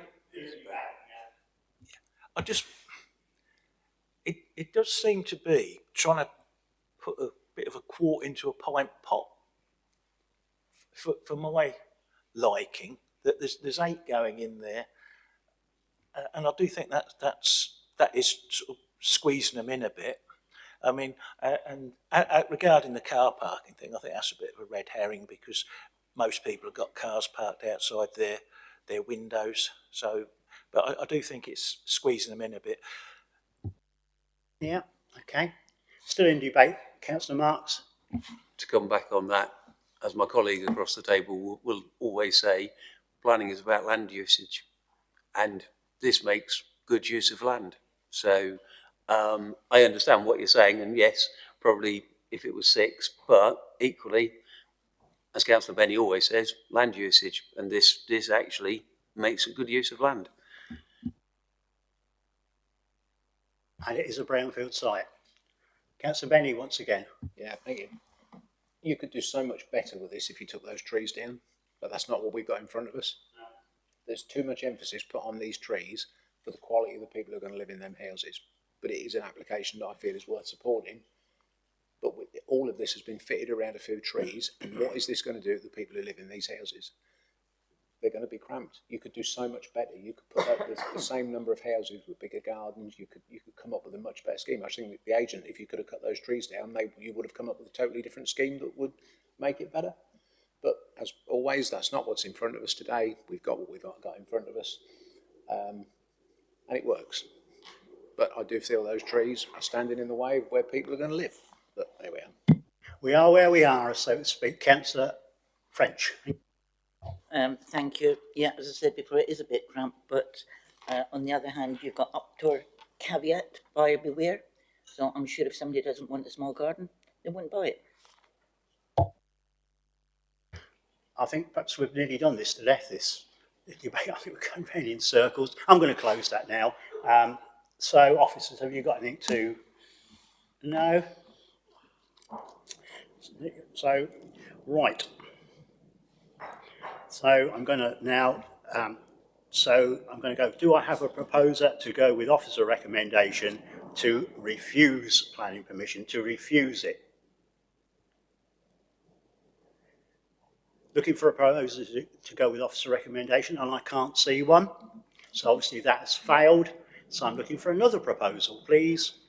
Councillor Marks. To go against. With reasons. To go against officer's recommendation. Right, so the reasons. So we're playing hokey cokey with flood zone 2 as per normal. I feel that shouldn't even be brought into that. Regarding what we've got good land usage, and it's also working with the environment that it's already in regarding not damaging or taking down trees. So that would be that. And I believe these homes are needed in Wisbech. We've had nobody else come along and say they're against it. Town council and stuff is for it. So that's my reasoning. So you're happy to second that, Councillor French? I'm happy with those reasons. It's a brownfield site. It's obviously a preferable site most preferable site to build on. I do agree with Councillor Benny that it could, with the trees coming in, it could have been better, but we are where we are. So I've got. Can I just add also, it's a brownfield site as well. Yeah, so that's what I just said, brownfield site. Okay, so I'm happy with that. So to sum it all up, we've got a proposal to go against officer recommendation to approve this application proposed by Councillor Marks, seconded by Councillor French, with conditions given to officers, I think. With, you know, not too onerous, of course, but with conditions. Everybody happy with officers to conditions? Does anybody want to see them? I don't want to see them. Do you want to see them, Councillor? Do you want to see the conditions? Are you happy to? Okay, so with that proposal to approve this against officer recommendation, can I have a show of hands on that? That application has been approved. Thank you.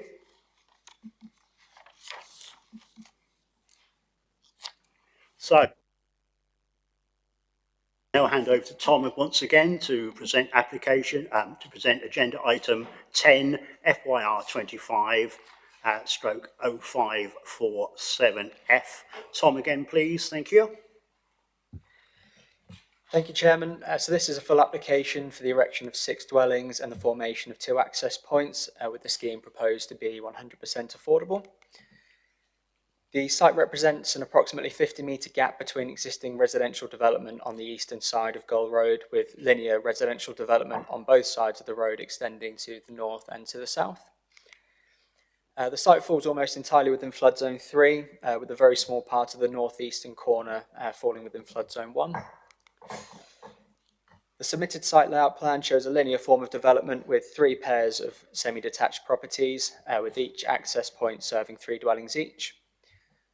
And as shown on the wider context of the previous slide, the site layout represents a continuation of the prevailing linear pattern of development in the surrounding area. The dwellings proposed are all 2-storey, 3-bedroom properties, as shown on the elevation and floor plans, with the application also supported by a street scene drawing showing that the proposed blocks will be comparable in height and massing to the properties to the north of the site. Photos of the site identify its currently undeveloped nature, but show the strong linear nature of development present on both sides of the road as existing. In summary, the proposals are generally considered to be acceptable, with the principle of development, character impact, amenity impact, biodiversity impact and highway safety impact all considered to be satisfied and policy compliant. However, the site is located within flood zone 3 and is therefore at the highest risk of flooding. It is considered that the sequential test is failed on the basis that there are alternative sites that are readily available that could accommodate the development.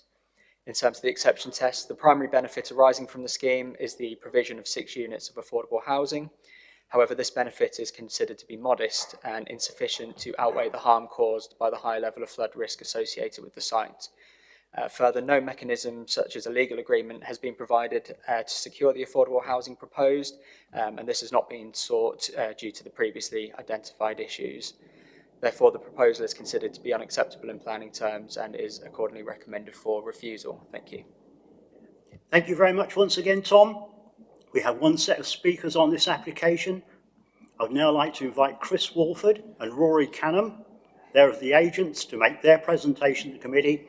You've got 5 minutes when you'd like to start. Thank you. Thank you, Chair. Good afternoon, committee members. My name is Rory Canham and I'm one of the architects involved with a detailed planning application involving 6 new dwellings to be located within this infill site, all of which are 100% affordable, ensuring homes for local people and future generations. The principle of development, on balance, is considered to be acceptable when noting the positive support from various consultees such as CAMS Highways, Ecology, Archaeology, EA, and Environmental Health. With regard to the 100% affordable housing provision, the Council's housing team have previously confirmed that there are 31 names of people currently seeking affordable homes here in Guyherne. A recent outline application, some 70 metres to the south-east of the application site, as shown above, along Goal Road, received approval during September's FDC Planning Committee meeting and involved the erection of 24 affordable homes. In light of that approval of the adjacent 24 dwellings, this application site is therefore the last remaining gap in development. You want to stop your presentation for a minute? Yeah, I appreciate it. I think.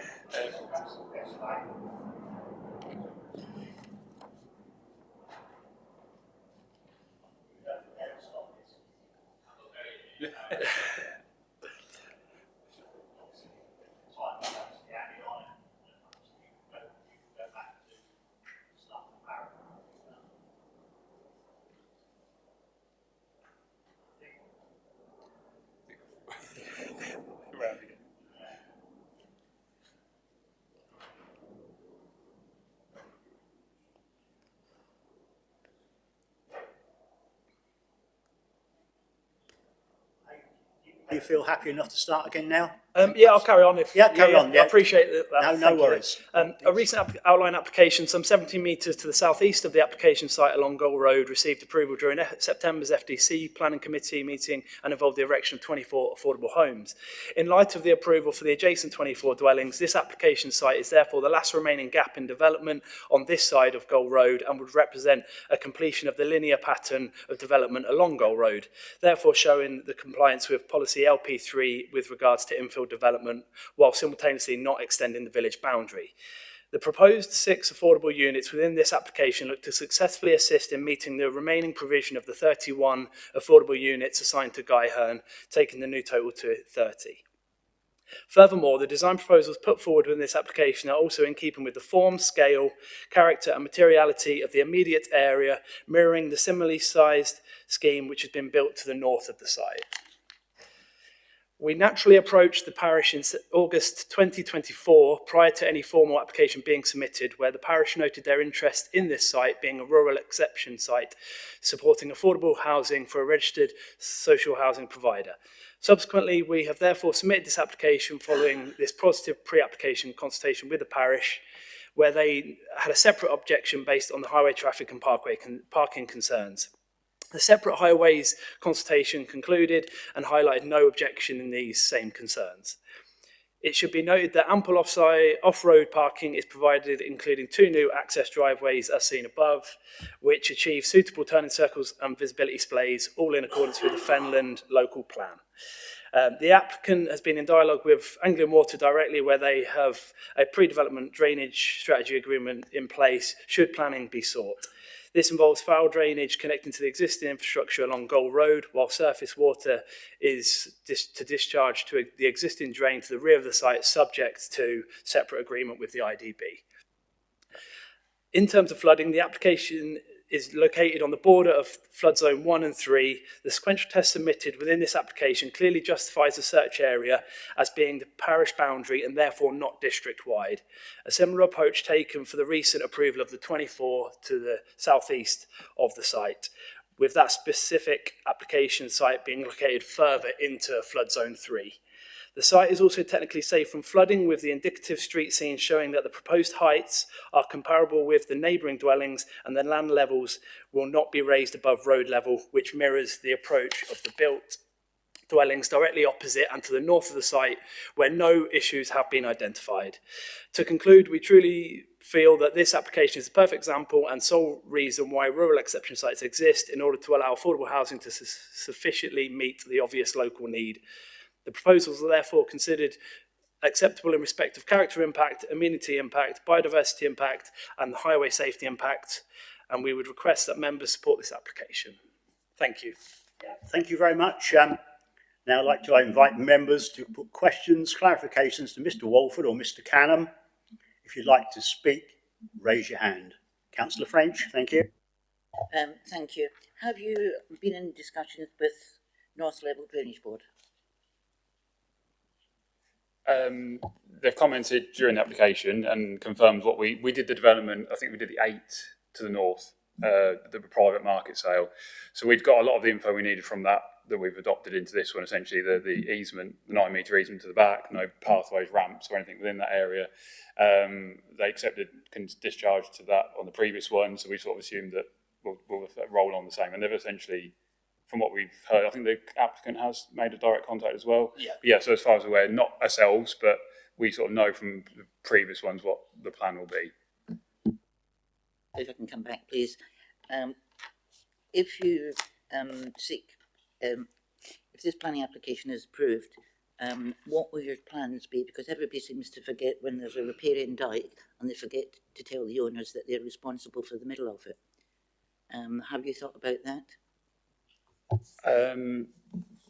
So they were made aware that it's easement. They can't. There's not much they can do in their garden because of the 9-metre easement in the rib. That's the same for the ones to the north, and that hasn't to date caused an issue with any of those ones. Obviously, this one we're going to a housing provider, so we will make them aware of the duties. But I assume it's their responsibility to pass any of that info on to their tenants. I think that gets a bit too far down the line for us to control. But essentially, our aim is this gets built out for a housing provider, and they will know what they can and can't do, hopefully. I've heard that before. Yeah, I think we all have. Right, any more questions at all? Councillor Benny, thank you. Thank you. Good afternoon. Affordable.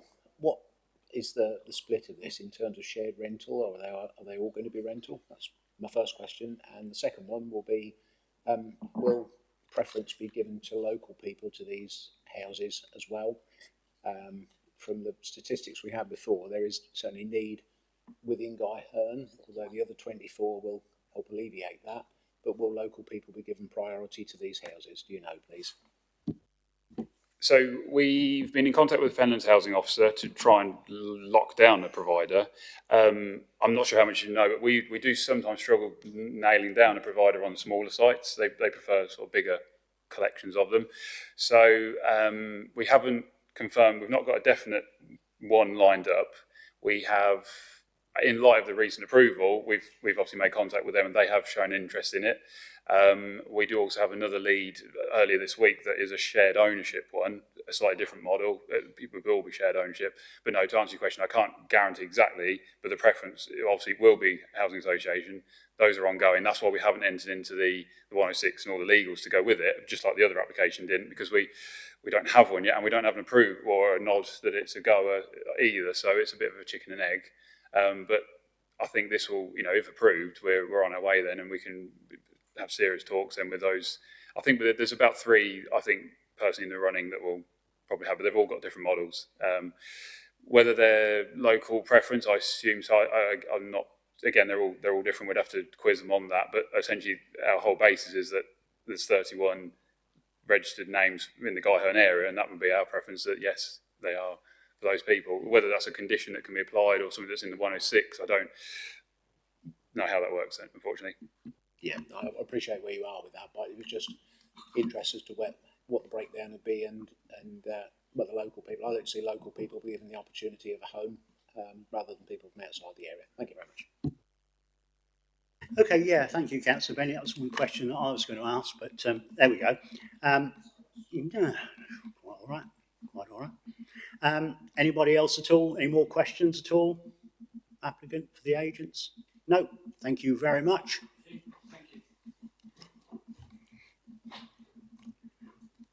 Members, questions to officers?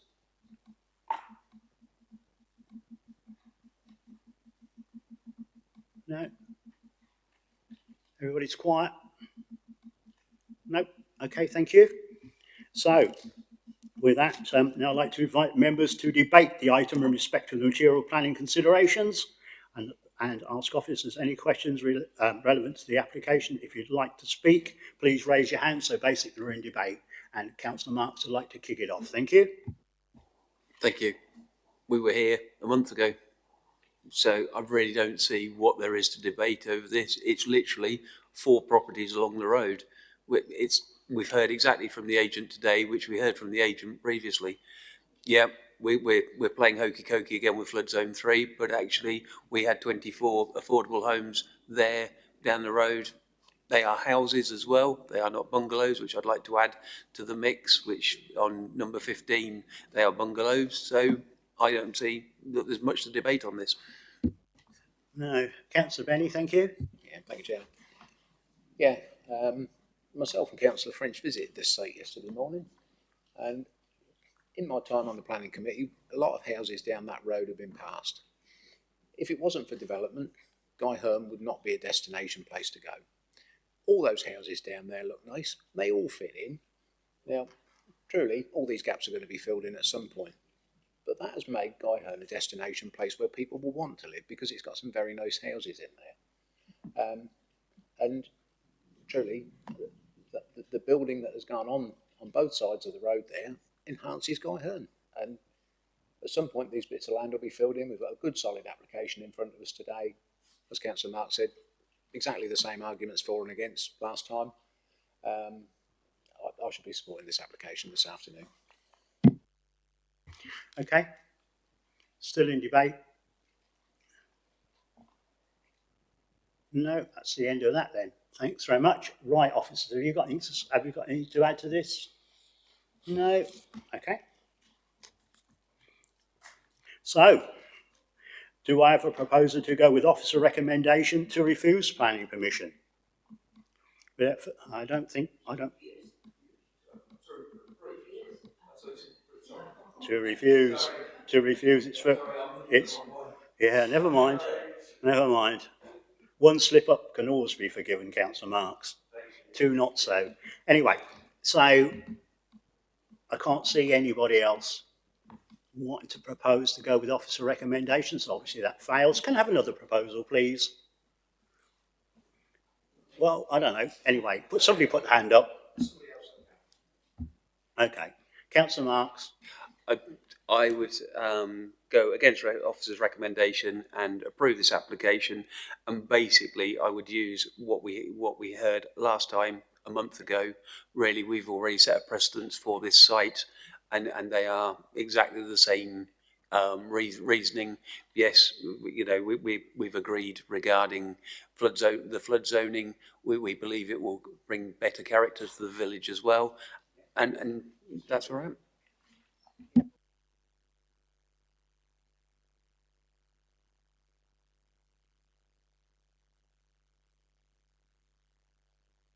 Councillor Miffordon will go this time, you know.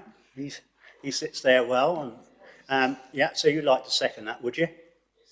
Yeah, I mean, it's an infill site as well, isn't it? So, yeah, so I can't see anything wrong with that. So, we've got proposal to go against officer recommendation to approve this application, proposed by Councillor Benny, seconded by Councillor Miffordon, with some conditions.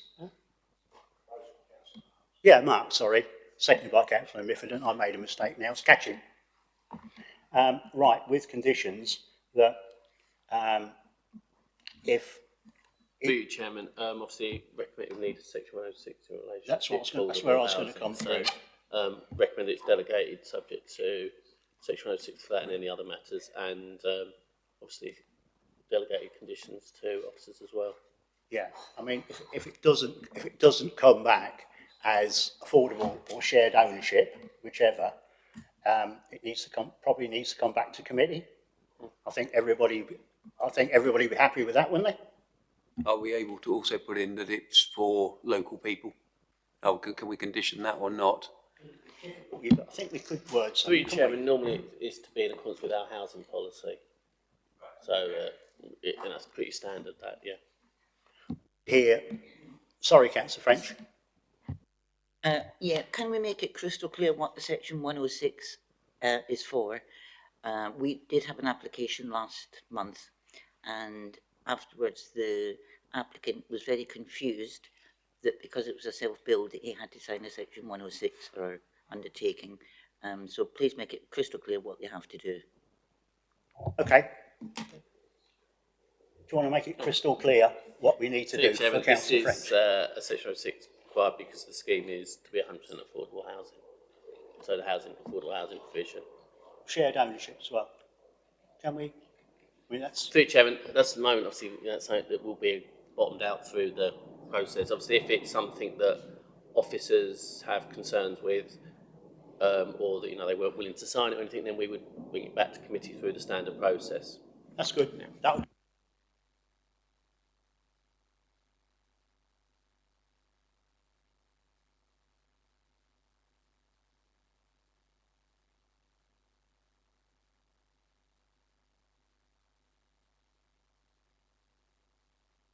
Chair, just for clarification before we take the vote, you've said this, if it doesn't go through, it will come back to committee.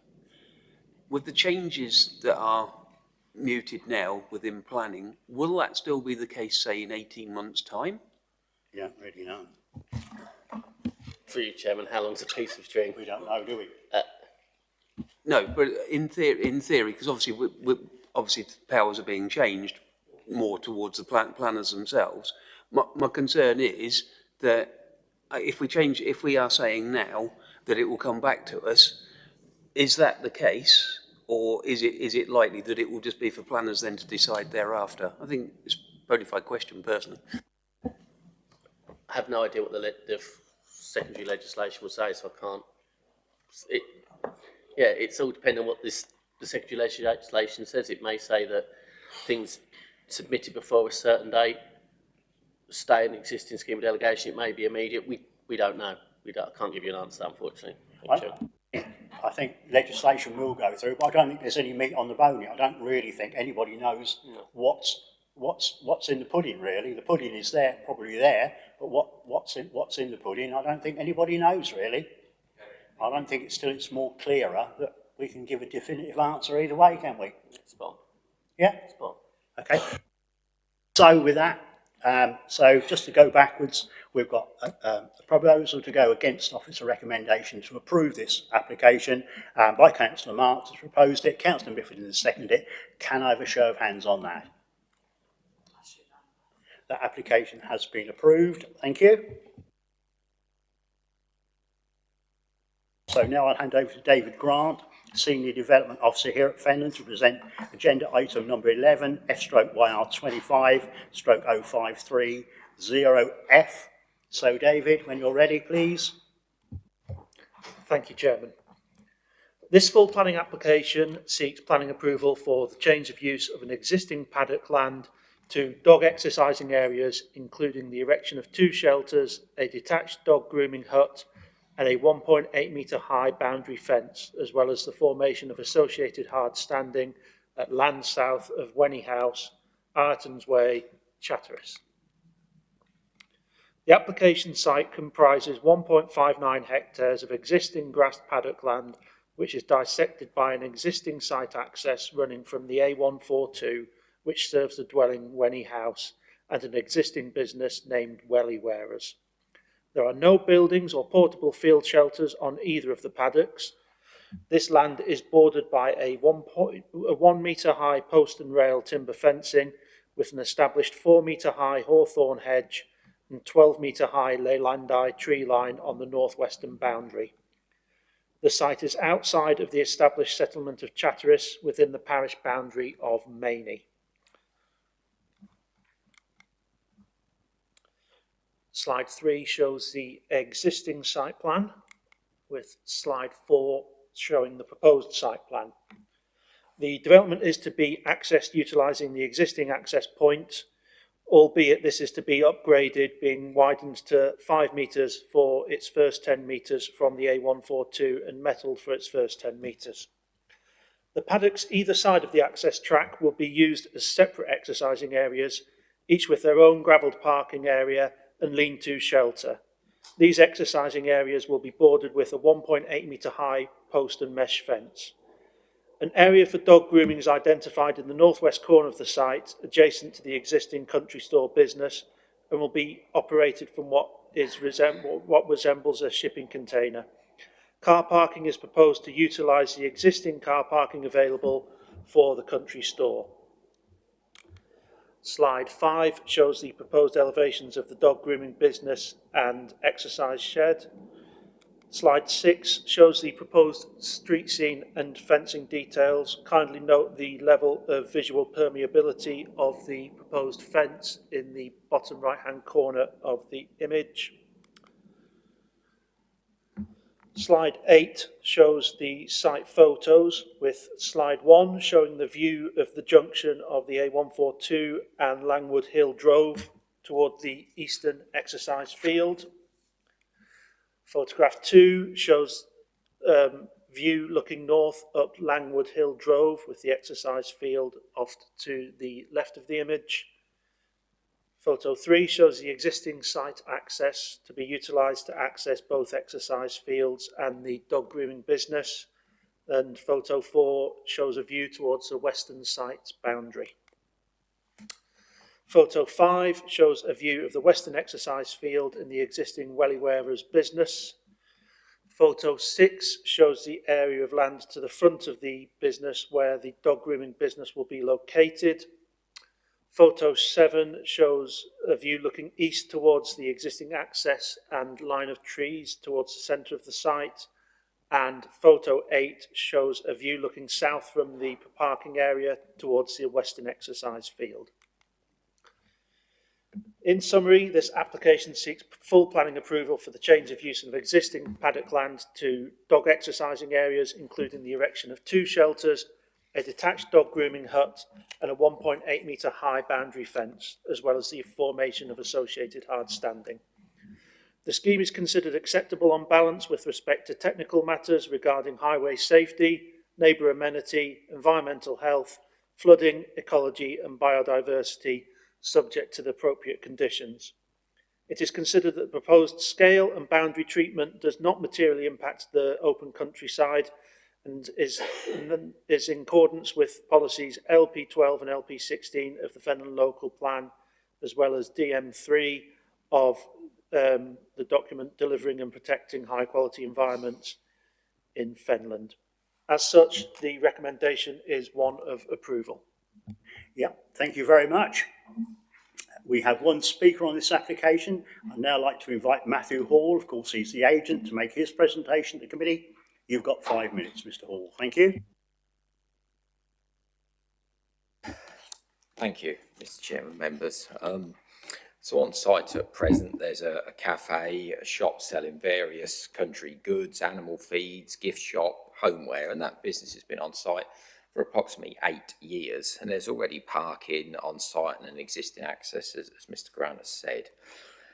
The applicants have identified a need for this proposal in Chatteris. The applicant spoke to me last week and has already had a number of inquiries with regards to the dog grooming proposal following the application appearing in the Cameron's Times in July, and also persons visiting site.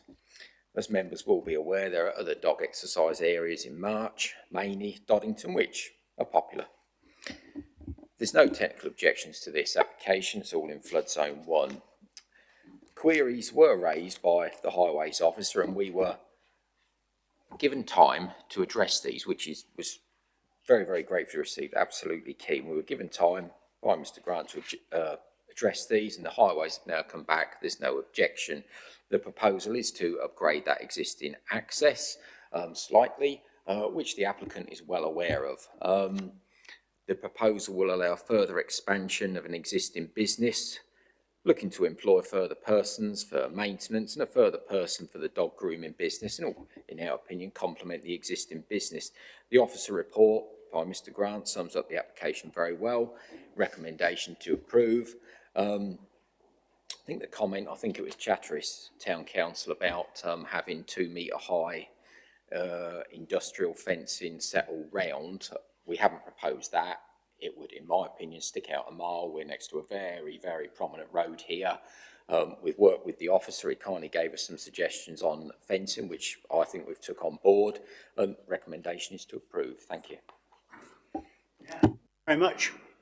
Another success story between officers and and agents. Well done. Okay. Members, questions, clarifications to Mr. Hall? Councillor Meekins, thank you. Yeah, thanks.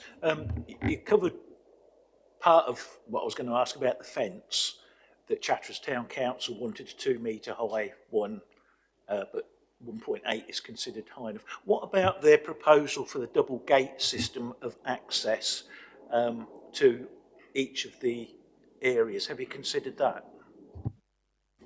The actual gated system to one field and the next field, the actual gate from memory is set back so persons can pull off the actual road.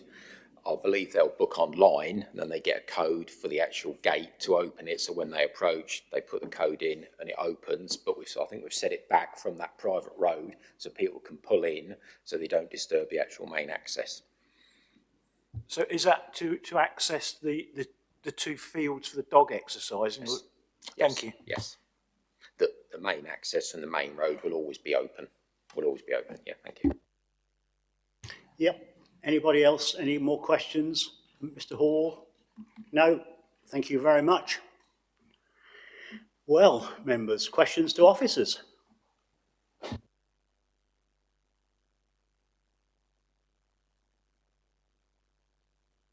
Okay, no? You got away with that lightly, so that's good, very good. Okay, so I'd now like to invite members to debate the application in respect to the material planning considerations and officers to ask questions relevant to the application. If you'd like to speak, please raise your hands. Councillor Benny, thank you. Thank you very much, Chairman. Whilst this is in Mainey Parish, now Mainey Parish Councillor has taken leave of himself for this application. It is actually closer to Chatteris. I know the site well. These dog exercising facilities seem to be cropping up, and we've had another application or two come before the committee as well. I welcome this. Welly Wares has been there for some time. It's a further development within the building, and it's another service within the site, and it's also a service that I'm sure will do well when it's up and running. It's nice to see something coming to Chatteris, and I think officers have got this right, and I think this one just needs approving, Mr. Chairman. Yeah, okay. We're in debate. Anybody want to add to that? No, I can't see anybody. No, okay, I'm going to close the debate. Time is of the essence. Right, officers, anything you'd like to add to it before we go to a proposal? No? Okay, right, so I'm looking for a proposer to go with officer recommendation to grant this planning permission. To grant it. So I'll take Councillor Meekins first, if you like, and I'll take Councillor French second. So you'd like to propose it, Councillor Meekins, and Councillor French will second it. To go with officer recommendation to approve this. Can I have a show of hands on that? That's unanimous. That application has been approved. Thank you.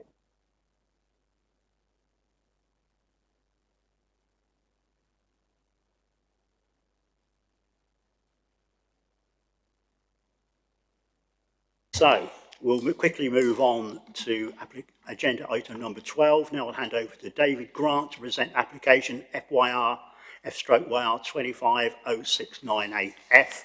Again, please, when you're ready. Thank you. Thank you, Chair.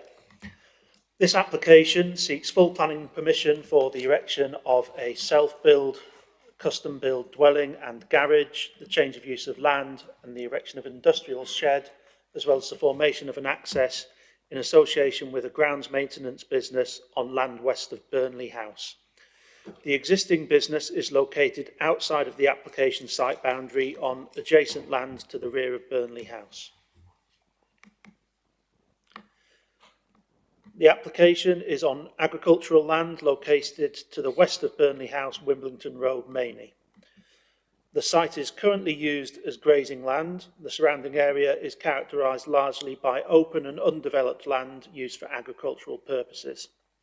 There's a complex of buildings housing the existing grounds maintenance business to the south of an existing dwelling named Burnley House. The proposed access construction has been commenced with hard standing placed on the land to build up the access to the level of Wimbledon Road. Additionally, utilities have been placed on the site in the approximate location of the grounds maintenance business outbuilding. The site is located in flood zone 3 and is at low, medium and high risk of annual surface water flooding. Slide 3 there shows the existing site plan. Slide 4 showing the proposed site plan. The proposed 2-storey 4-bedroom dwelling is to be raised 1.4 metres above existing ground level with a further 0.6 metres of flood-resistant and resilient construction. A detached high-roofed single-storey triple garage is proposed to the east of the dwelling. The proposed materials of construction for both the dwelling and garage are buff brick with a slate roof. To the rear of the dwelling, a storage building is proposed. The building would be accessed via a gravelled access and measure 12.25 metres in width, 18.7 metres in depth, have a 4.5 metre eaves height and a 5.7 metre high ridge height. The building is to have a buff brickwork base wall with corrugated cladding above. The proposal incorporates the creation of a new access point onto Wimbledon Road. Slide 5 shows the elevations of the proposed self-build dwelling. Slide 6 shows the floor plans of said dwelling. Slide 7 shows the floor plans and elevations of both the triple garage and the outbuilding, with slide 8 showing the existing and proposed street scenes when viewed from Wimbledon Road. Now onto the site photos. Photo 1 shows the existing unauthorised access and the drainage ditch to the front of the site. Photo 2 shows a view to the east showing Burnley House and the associated outbuildings with the existing groundworks business. Photograph 3 shows a view south from the access toward the application site, with photo 4 showing a view from the rear of the site to the east showing the existing business buildings. Photograph 5 shows a view from the rear of the site to the north. Photograph 6 shows a view from the unauthorised access showing the difference in topography between the land and Wimbledon Road. Photograph 7 again shows a view of the access road with the business to the east. And photograph 8 shows the installation of utility cables with arable fields beyond the site boundary to the south. In summary, this application seeks full planning permission for the erection of a self-built dwelling and garage, the change of use of land, the erection of an industrial shed and the formation of an access in association with a grounds maintenance business on land west of Burnley House. It is considered that insufficient evidence and information have been submitted to demonstrate that this proposal is essential for a rural worker as required in an elsewhere location such as this. Therefore, the proposal is considered to be unacceptable in principle and contrary to policies LP3 and LP12 of the local plan, as well as paragraph 84E of the National Planning Policy Framework. Furthermore, the development of this site would result in an adverse landscape character impact by virtue of the development of a greenfield site in a currently rural and largely undeveloped area, and by virtue of the excessive size and scale of the dwelling proposed, contrary to local plan policies LP12 and LP16. Additionally, the site is located entirely in flood zone 3 and fails to meet the sequential test by virtue of alternative sites being available elsewhere in the district to accommodate the development that are at lower risk of flooding. The proposal is therefore considered to be contrary to policy LP14 of the local plan and chapter 14 of the MPPF. In the absence of a legal agreement or other enforceable mechanism to secure the delivery and occupation of the proposed dwelling as a self-build unit, the development fails to meet the definition and requirements of self-build housing as set out in the Self-Build and Custom Housing Building Act of 2015. As such, the recommendation is one of refusal. Yeah, thank you once again, David. We have two sets of speakers on this application. First, I'd like to invite David Nicholas, a supporter, to make his presentation to the committee. You've got 5 minutes. Yeah, if you'd like to. Rush. No, no, no, not at all.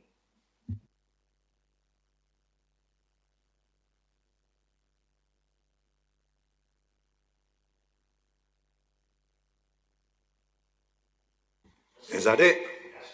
Oh, we're getting the hang of it. Right. My name's Dave Nicholas. I live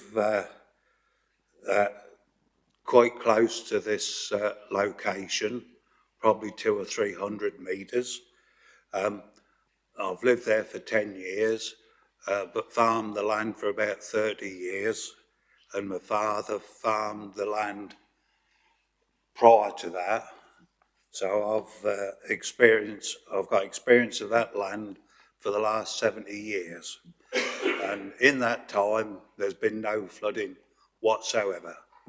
So just discount that. Part of that is because I'm a member of the local drainage board, so I'm well aware of drainage matters, although I don't represent the drainage board.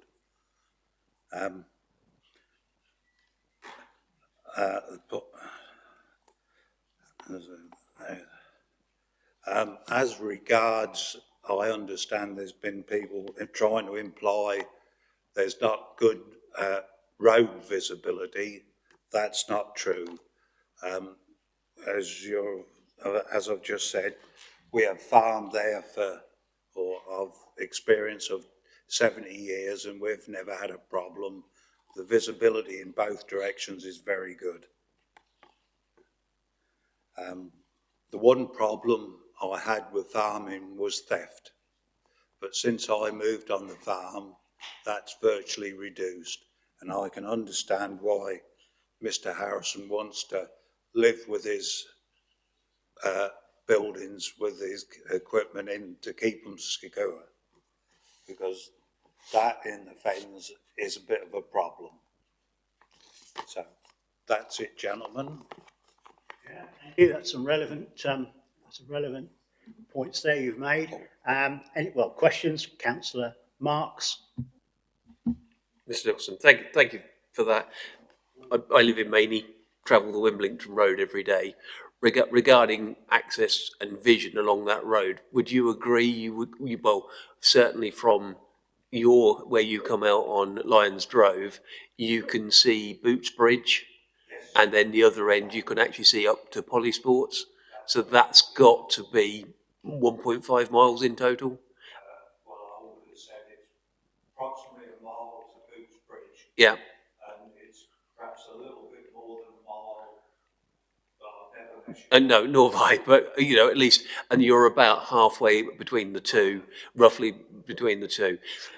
I'm also going to touch on a bit of a delicate subject, and please don't take it the wrong way. Your property is the one that's been built further down Lions Drove, which is quite a large property.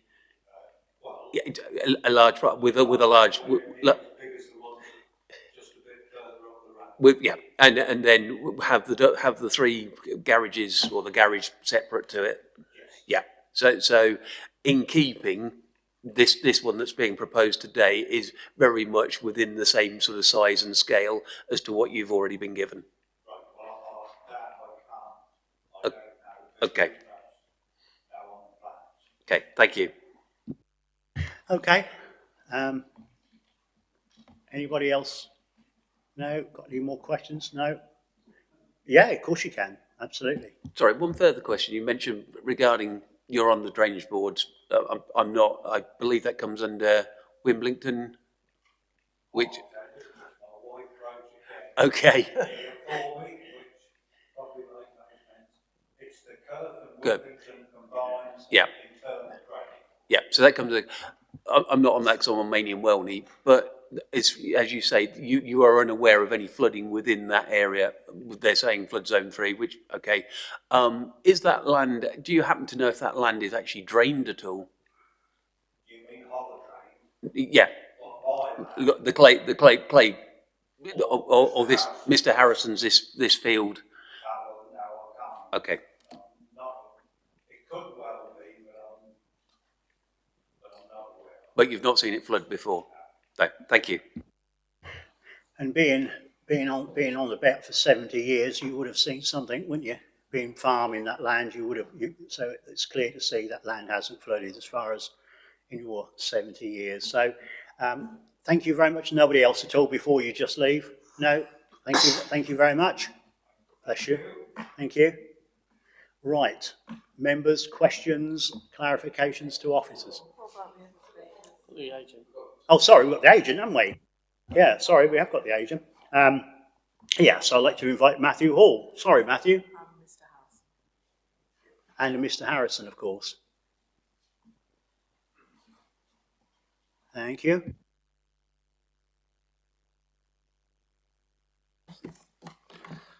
Good afternoon, ladies and gentlemen. First, can I thank you for this opportunity to speak on this application. My name is Sam Harrison and I'm the applicant for this planning proposal. I'm here today to ask for permission to build an occupational dwelling for myself, my wife and 3 children, 2 of which are in Maney School. I've lived in Maney for a little over 25 years now and proud to call it my home. Part of this application is for a storage shed and yarded area to be a secure base to run my equipment from. I'm currently running out of my parents' shed, to which I have outgrown. I also feel the need to have my own premises in a secure, independent location for the future building of the business. I was recently successful in being awarded a small business grant from FDC, which has already helped me being able to purchase machinery that has secured us some additional contracts. I currently have myself and 3 full-time members, with my father working part-time as well as part-time admin staff. Finally, I'm not looking to build this to sell the project. It will be for myself and family to live in and able to build and safeguard my business for the future. Many thanks. Thank you, Mr. Chairman, members. So we've heard from the applicant regarding his personal circumstance and his business, which his business is expanding with contracts in Cambridgeshire, Lincolnshire, been awarded a small grant by Fenland District Council. In the report, Cambridgeshire Constabulary confirmed that this area is in a medium crime risk area, not low. There are numerous objections to this application, which you will see in the pack. However, when you view these, they're all very, very similar. A lot of them are from empty properties in Doddington in March. So we sent all these to the planning officer and to Carol Pilson. They're all very, very similar, these objections, all written very, very similar. There's no technical objections to this application. The applicant is happy to sign a legal agreement and pay a fee. This is clearly a self-built property where he's been heavily involved with the design. He's going to build it, he's going to live in it, and he knows the conditions regarding self-build. So we're perfectly happy to enter into a legal agreement and pay the fee.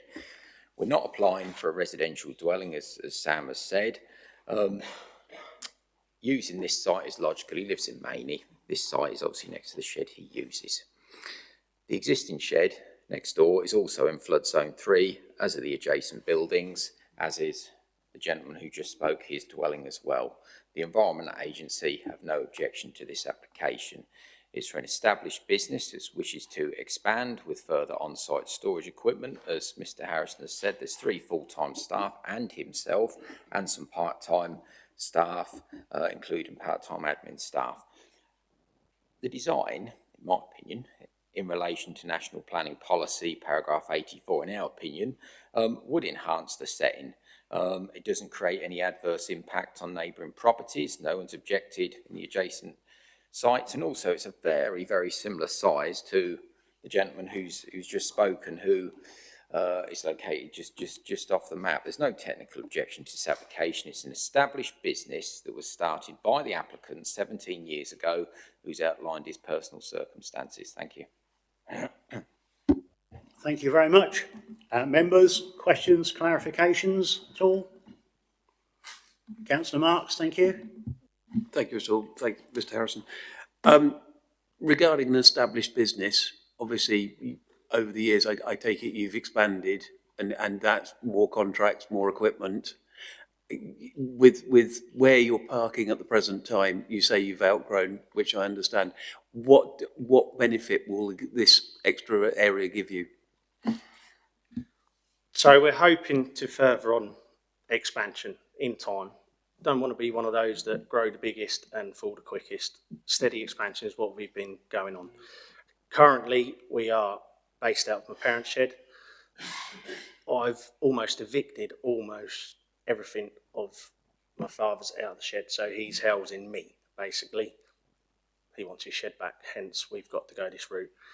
The one proposed is slightly bigger, and we're hoping to be able to further fill it again more, with more equipment, more employment for ourselves, more work to carry on round locally. Yep. Just a couple more questions. Firstly, do you happen to know if that land is drained?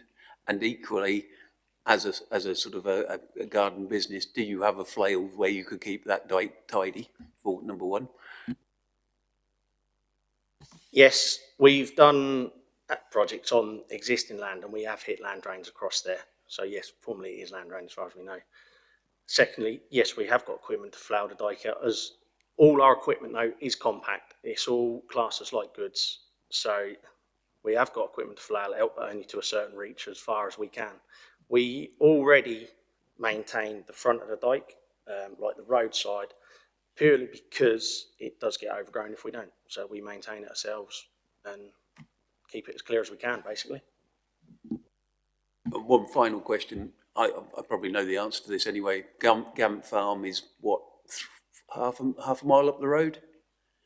Security issues there have been that now CCC have just agreed to a hard gate being put in because of break-ins and travelling problems there, people travelling up and down the road, and also trying to break-ins.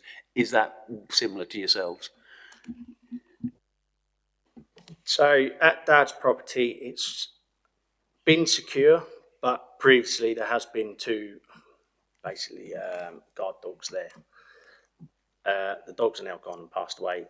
Dad is away a lot more, as well as my family, which is leaving all the equipment exposed. I don't live on site, so it's becoming a factor of concern that it is now starting to get vulnerable.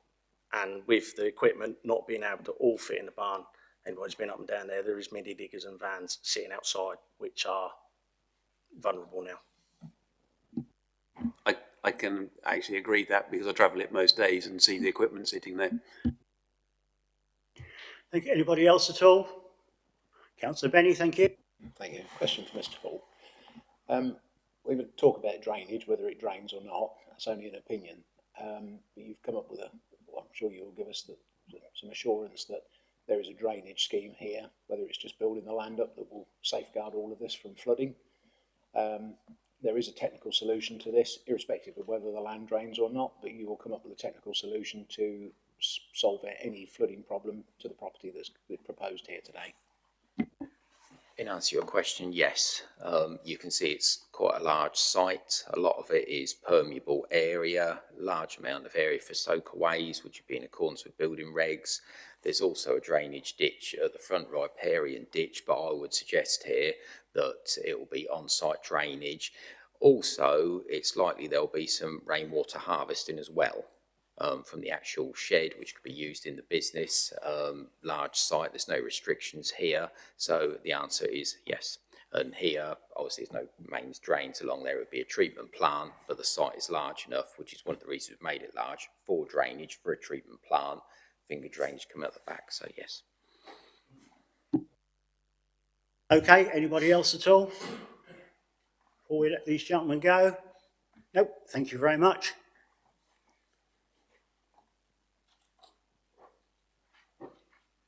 So, members, questions, clarifications to officers at all?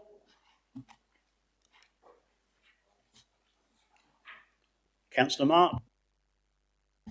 On item 1.2, it's considered as insufficient evidence for information submitted to demonstrate the proposal is essential for a rural worker as required elsewhere location, such as therefore proposal is considered unacceptable in principle, contrary to policies LP3 and LP12.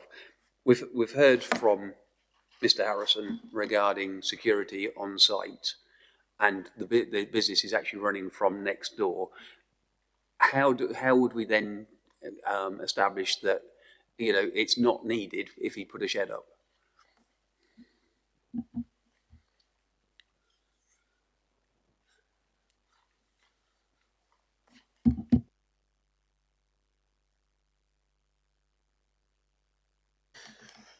Thank you, thank you, councillor.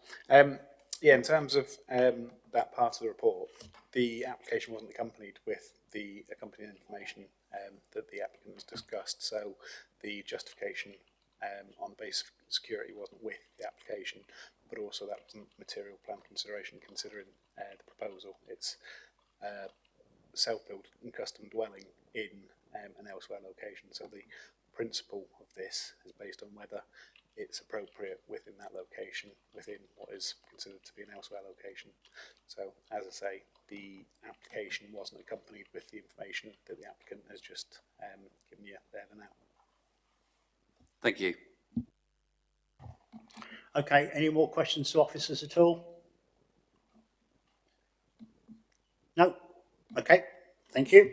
So, members, I'd now like to invite members to debate the item in respect to material considerations.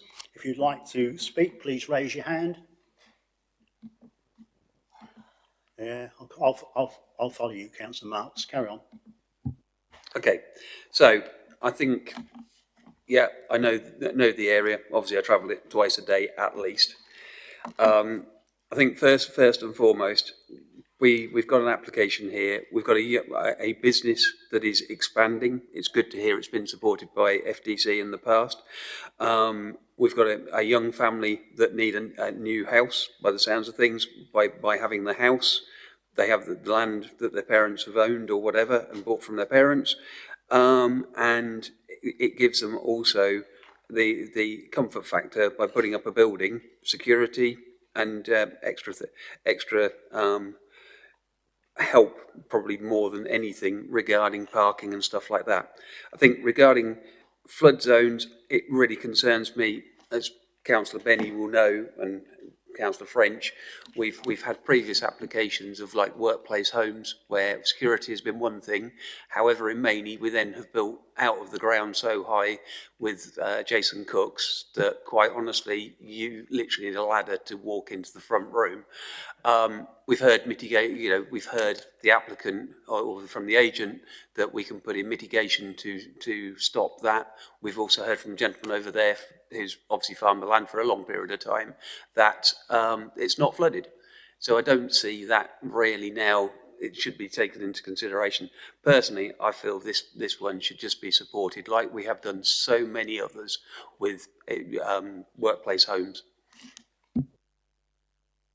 Councillor French. Thank you. I want to reiterate what Councillor Mark said, but as I said earlier, I think it is good that we've actually got a young farmer prepared to do something with what they've had to go through over the last 18 months. So well done to him. Absolutely. Councillor Benny, thank you. Thank you, Chairman. Here we are again. A business that wants to grow. And this depends whether that business grows or not on this application. It's hard enough out there being a businessman at the minute with the taxes and the employment and every other piece of legislation that's rolling through the pipeline. We've got somebody who wants to do something. This provides employment for local people. This is keeping local people in work. And it's supporting a business. There's no technical reason that you can't get round to build this, and we all know that plant is very, very nickable. And if this poor chap had his shed broken into and they cleared him out, the insurance companies come back and say, "Oh, well, we're not doing it because you didn't have the right padlock on," and all of this sort of stuff, and that could finish him. Best security you'll ever have is living on the premises. Yeah, there might be other places this chap could go, but he's got to say, this is the application that's in front of us. To me, this is helping a business.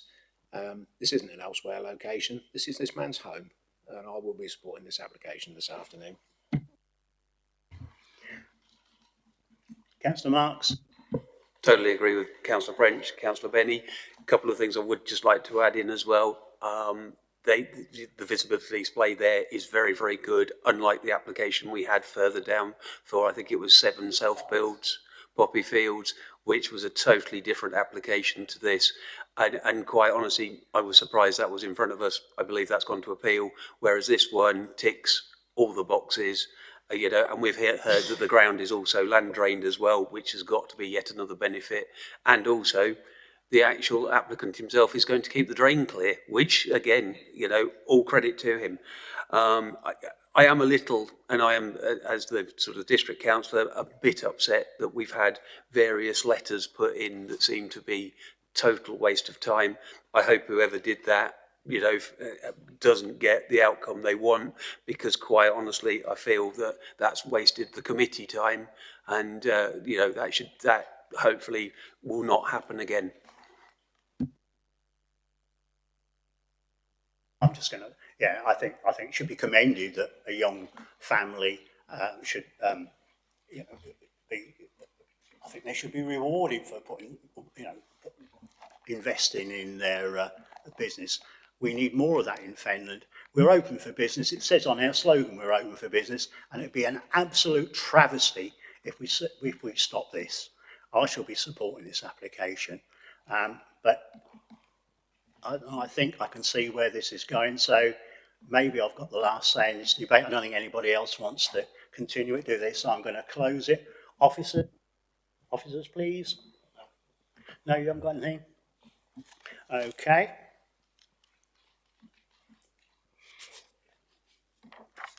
So, do I have a proposer to go with officers' recommendation to refuse this application?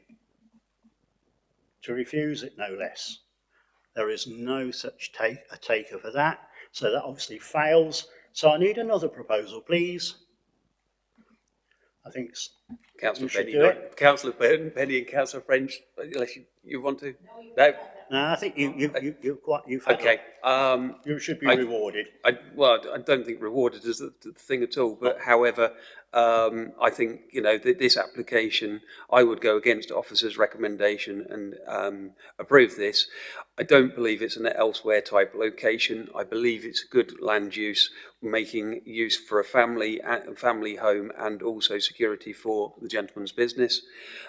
Regarding flood zone 3, we've heard from a person who has lived there for a number of years, and he's a neighbouring property, has not seen flooding. We've heard that the property is actually land drained as well, and I believe it is a business that is growing, and it's nice to hear that FTC have supported it in the past. I think that sums it up really well. I'm happy with that. Have you got a seconder on that one? Councillor Benny, thank you. With conditions to officers. Through you, Chairman, as a self-build, it would need a unilateral undertaking, so it would be delegated for the completion of that, and obviously the conditions. Thank you, Chairman. Could I see the conditions? Come back, yeah. Could I see the conditions when they come through, please? Yeah. Yeah, okay. So, eventually we've got a proposal from Councillor Marks to go against officer recommendation to approve this application. It's been seconded by Councillor Benny. Can I have a show of hands on that proposal, please? That application has been approved. Do we want another one? Or do another one? Shall we do another one? Yeah, then we've sort of halfway broken the back of it then, haven't we? So we'll move quickly on to agenda item 13, and I'll hand over to David Grant to present application F/YR 250526F, obviously agenda number 13. So when you're ready, thanks. Thank you, Chair. This full planning application seeks to erect 12 light industrial units, link two existing units, as well as demolish an existing office at 49 Whittlesey Road in March. The site currently contains 3 light industrial units and lies to the south side of Whittlesey Road in the countryside, outside and functionally isolated from the settlement of March. One of the existing units is proposed to be demolished, which is located at the north of the site toward the site entrance. The site is largely hard surfaced with areas of open storage of materials associated with the existing businesses on site. The site is bordered by 2-metre high palisade fencing. The drainage ditch is located beyond the southern rear boundary with a grassed field and the marina beyond. To the east are 2 industrial buildings in use, as well as a residential property at 2 Marina Drive. To the north beyond Whittlesey Road are 5 industrial units and a detached industrial shed currently under construction following the approval of F/YR24/0270/F to replace an existing builder's yard. To the west of the site, development has been approved for the erection of 1 office, 1 vehicular workshop and 1 training centre after the approval of F/YR21/0887/F following a committee overturn. Slide 3 shows the existing site plan. Slide 4 shows the proposed site plan. 10 new units will be located adjacent to the western boundary where the 2 existing units are to be retained. Units 1 to 5 will be located to the north of Unit A, with Units 6 to 10 located to the south of Unit B. 2 units will be located in the southeast corner of the site. To the frontage of each unit and along the eastern boundary, 69 parking spaces will be provided. A bin store and cycle store will be located close to the site entrance, with a further bin store located at the end of a turning head opposite existing Unit A. Solar panels are to be sited on the east-facing roof slope of 11 of the 12 proposed units. A small amount of landscaping will be sited along the northern, eastern and southern boundaries. Slide 5 shows the proposed elevations and floor plan of plots 1 to 10. Slide 6 shows the proposed elevations and floor plan of plots 11 and 12. And slide 7 shows the proposed street scene. Photograph 1 shows the site entrance off Whittlesey Road. Photograph 2 shows the view looking east from the site entrance towards the sharp bend in the road.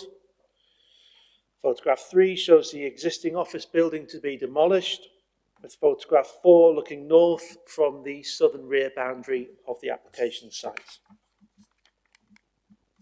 Photograph 5 shows the view looking south over the site from Whittlesey Road. Photograph 6 shows the existing units on site to be retained. Photograph 7 shows a view looking west from the site entrance with a drainage ditch adjacent to the frontage of the site.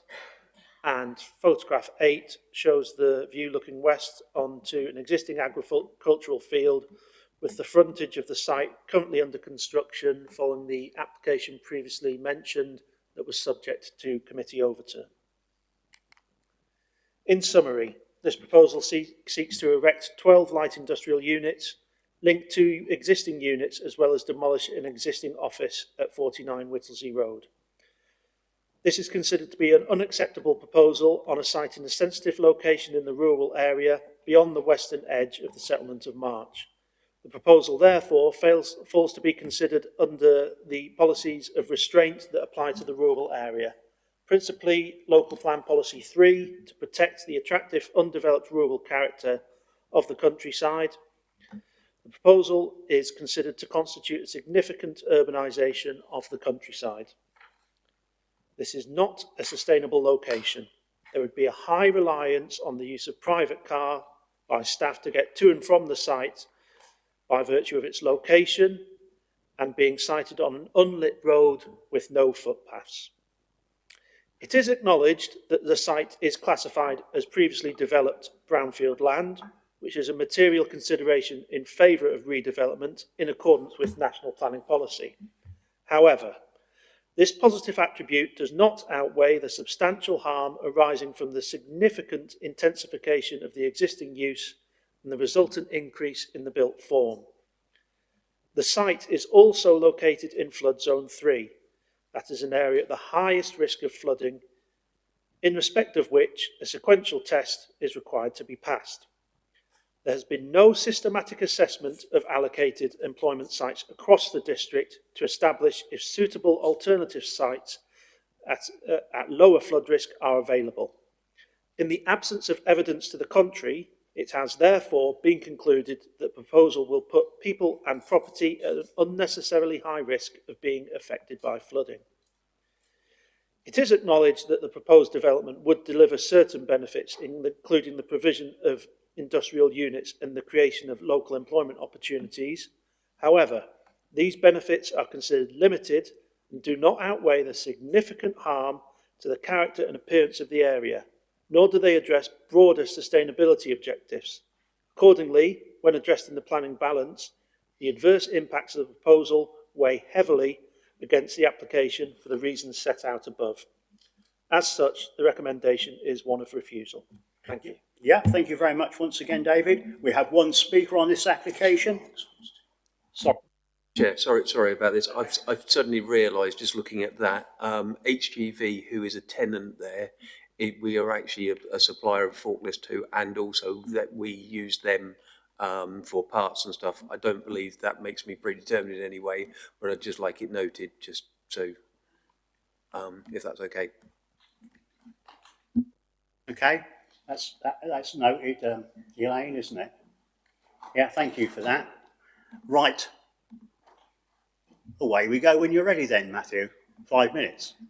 Thank you, Chairman, members. So this site was used by Fens buses for a fraction over 40 years. There are permanent structures on site, as the photos show, some of which are being utilised as part of this proposal. The applicant purchased this site a bit less than a year ago.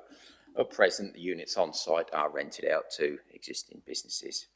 As the officer has said in the officer's report, this is a brownfield site. And under 10.3, the officer's report, very complimentary to state this is a material consideration that weighs positively on the proposal. Directly opposite this site, to the north, in 2024, we obtained planning approval under delegated powers for industrial units, which that site's progressing, and that's all in flood zone 3, just like this site. There's no technical objections to this application from Lead Local Flood Authority, Highways and March Town Council, and we're pleased to note that Fenland's own business and economy team support this application and state there is a significant demand for these units.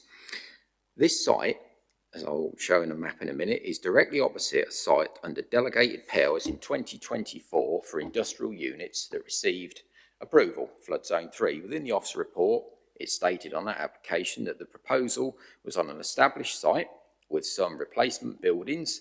The scope of the sequential test is agreed to be confined to this site. As all of the site is in flood zone 3, there are no preferred areas within the site where the buildings would be set, and we obtained approval.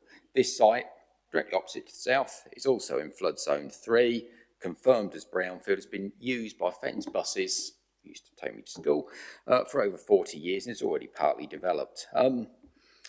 This proposal, policy LP6 in our opinion, would allow for employment opportunities. And one key thing in this officer report, to be honest, I've been searching for quite a while over the last few months for other applications. Under 10.7, it states 2012 to 2025 for the town of March should achieve 105,000 metres squared employment area. But at present, it has only achieved about 51,500 metres squared of employment area, not even half. This is still a significant need, the additional employment floor space, and this application will go towards that. There's a lot of other people who want to build these units, a lot of other people, particularly in this town. Could we have the proposed site plan on the screen, please? Thank you.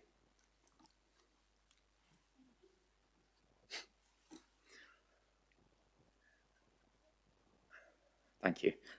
So you can see the site there, as the officer has said, the industrial buildings all on the west. Over half of the site is parking.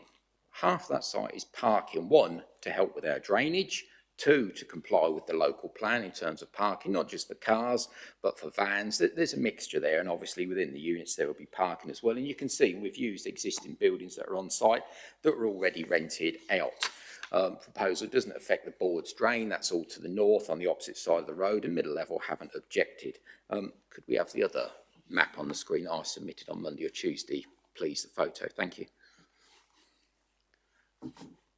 So you can see here the site is highlighted in red.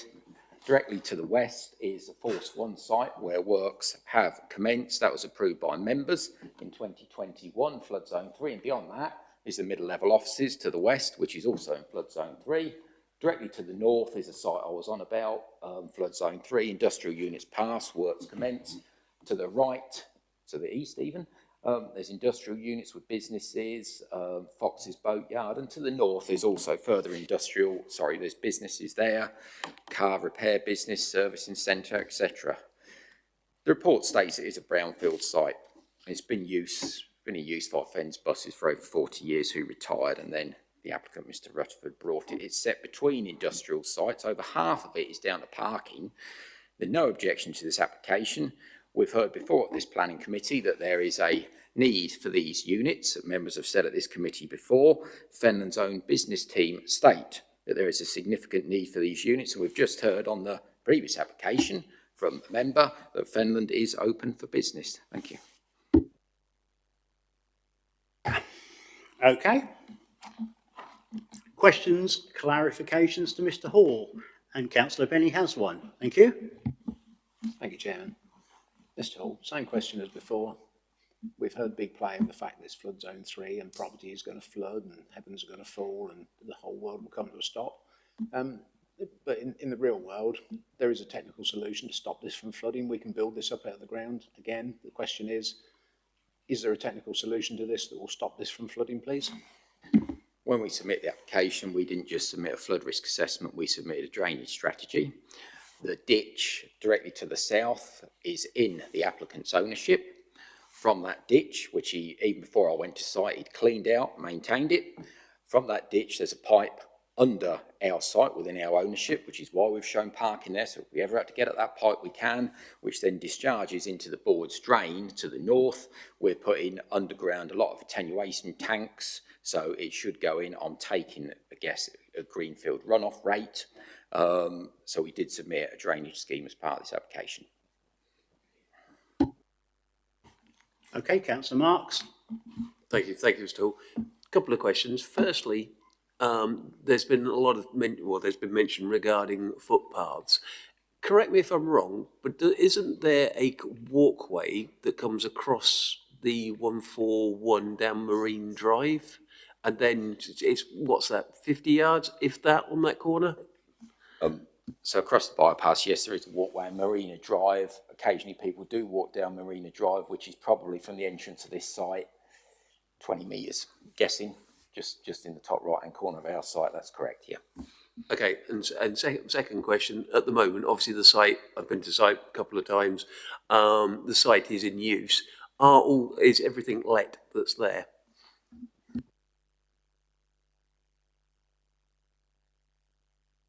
Yeah, I think it's imperative that we do, yeah.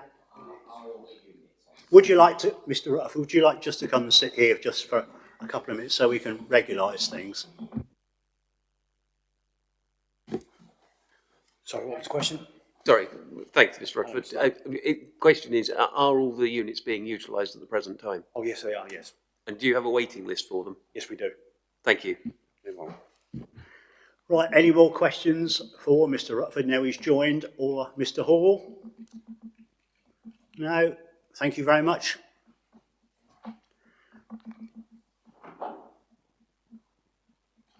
Members, questions, clarifications to officers?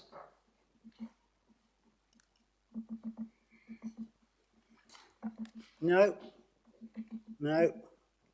I'm looking with trepidation here. No? Okay.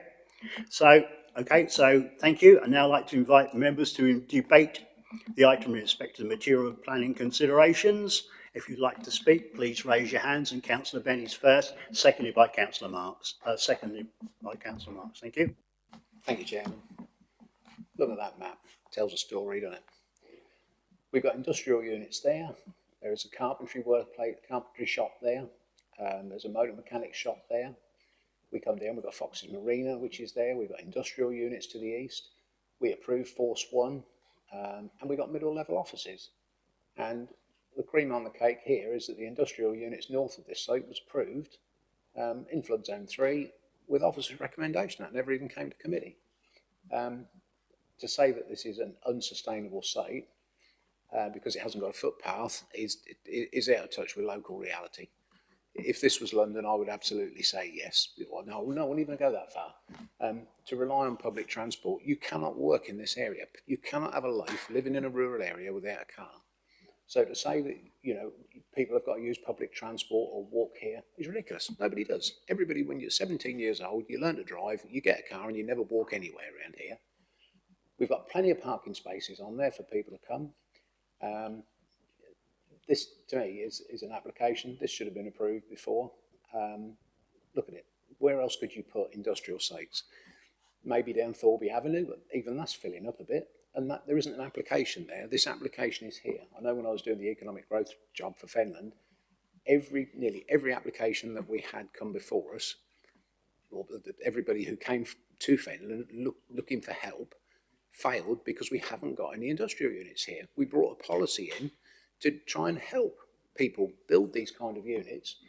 That is what Fenland is trying to work towards. I mean, Sid's taken over, oh no, Gary Christie's taken over, but you know, we've got it. We should be supporting business. This is exactly what we need in Fenland. We want to retain businesses because it's not just about bringing new business. If you have a business that relocates outside the area, people lose their jobs. This is what we should be doing as councillors. Absolutely the right thing, the right place. Hasn't got a path. I don't see that as an issue at all. There's a technical solution to all the issues raised here. Truthfully, this is crying out to be approved, and I hope it gets built very quickly. I will be supporting this afternoon. Councillor Marks. Thank you. Totally agree with Councillor Benny. I have to say I deal with a number of businesses throughout Fenland. A lot of them want to expand into larger units than, I mean, where we work, or sorry, where we live is a workplace home. A lot of businesses have then grown out of the workplace home and need units like this, and they just can't find them. I know of 2 businesses recently that have left Fenland because they just couldn't actually grow any more in Fenland, which is so sad. This is an area, it's obviously becoming more and more industrial area as it is. We've already heard from Councillor Benny. Councillor Benny's thought on everybody's got a car. Well, most of us have got a car or a bike or a motorbike. So it is a case of the footpath thing, I think, is a bit of a blind. Yes, there will be people, I guess, wanting to walk, but I think that's the minority, certainly not the majority. We should be supporting this. This is, you know, somebody who's, again, prepared to go out and build something in Fenland. This will bring us revenue back in as Fenland, and we should be proud of these type developments. And I'll be absolutely truthful, I'm a little surprised this is in front of us. Force 1 took a long period of time to go through. I think it came to committee 2, if not 3 times. And it's next door. And this is a brownfield site. So yes, it's going to be a couple of buildings knocked down and new properties put up. But it had all the same issues, or allegedly, as Force 1, which we approved. Why has it come to us? I just don't get it. So, I will be supporting this application. Yeah, I'm not going to reiterate what Councillor Benny and Councillor Mark say. This should not have even come to us. It's clear on that, and it's clear because I've lived in March all my life, and I've seen how it is. Fens buses, a lot, the industrial land, what Force 1 we passed 4 years ago. It's absolutely clear this site is now crying out for in some industrial units. Our own business team support it. Fenland are open for business. This is what needs to happen. We need to get on with this as soon as we can, and I shall certainly be supporting this application. Anybody else want to add to the debate? No? Okay. Officers, would you like to reply to? No. No, okay. So, we'll go. Do I have a proposal to go with officer's recommendation to refuse planning permission? Refuse it, to be clear. No. So I'm looking for a different proposal. Councillor Benny, what are you proposing, please? I'd like to propose that we go against officers. And the reasons, sir? Just working my way at the bottom, and I'll give you my reasons. I mean, I think what I've said pretty much sums up my feelings for this. Let me get to the bottom here. Just reiterate them if it's not too much trouble. Thank you. Yeah. The application site lives in a rural area outside the town. I disagree with that. I don't think it is a rural area. It's becoming industrialised. Look at what's around it. Unacceptable urbanisation, absolutely not, because it brings employment and prosperity to people of the town. That, to me, would outweigh any detrimental harm to the character of the area. I don't consider it's an elsewhere location, because it is part of March. We've debated that previously before. The site is in a non-sustainable location. No, it's not, because everybody has a car who lives here. So therefore, even if it had a path, you're then relying on people on buses, and we all know that buses either run here empty or you get to work but you can't get home. So it's not a workable solution to that either. It lies in flood zone 3. Well, so does the site to the north, to the east, to the west of it. And there is a technical solution to getting round this. So that will be part of the build when this takes place. And there is the overriding factor of this. There is such a need for this. Fenland is held back. I used to sit on the skills committee. Fenland is a black spot for unemployment, low skill, low paid jobs. We need these kind of units to drive the quality of lives of residents and people who live in this area. This is exactly what we need, and that overrides any policy that is there, because this affects people. This makes people better off, and it brings employment, mental health improvements. There's nothing bad about this at all. It is a solid plan. Thank you, Chairman. Yeah, I think you've summed it all up in a nutshell. I don't think really anything else has been said, only we need a seconder. Oh, okay, Councillor Mifferton, you're going to second it, and I'm happy with that. And we need to go through the process of the conditions of... See if anyone's in favour of officer recommendation. Well, they're not in favour of officer recommendation, are they? We've done that one, haven't we? We've done that one. That failed, that proposal, officer recommendation. Yeah, we have. Yeah, that failed. That's why I'm asking for another. So, sorry? Everybody, you're happy then? We've done that. Yeah. Okay. So, we've got a proposal from Councillor Benny to go against officer recommendation with the reasons that I'm absolutely enamoured with, happy. Seconded by Councillor Mifferton. Can I have a show of hands on that proposal, please? Yep, that application has been approved. Thank you.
Thank you, members, for being back promptly. I now hand over to Hayley Parker-Haynes, Senior Development Officer here at Fenland, to present application FYR 25/0520 RM.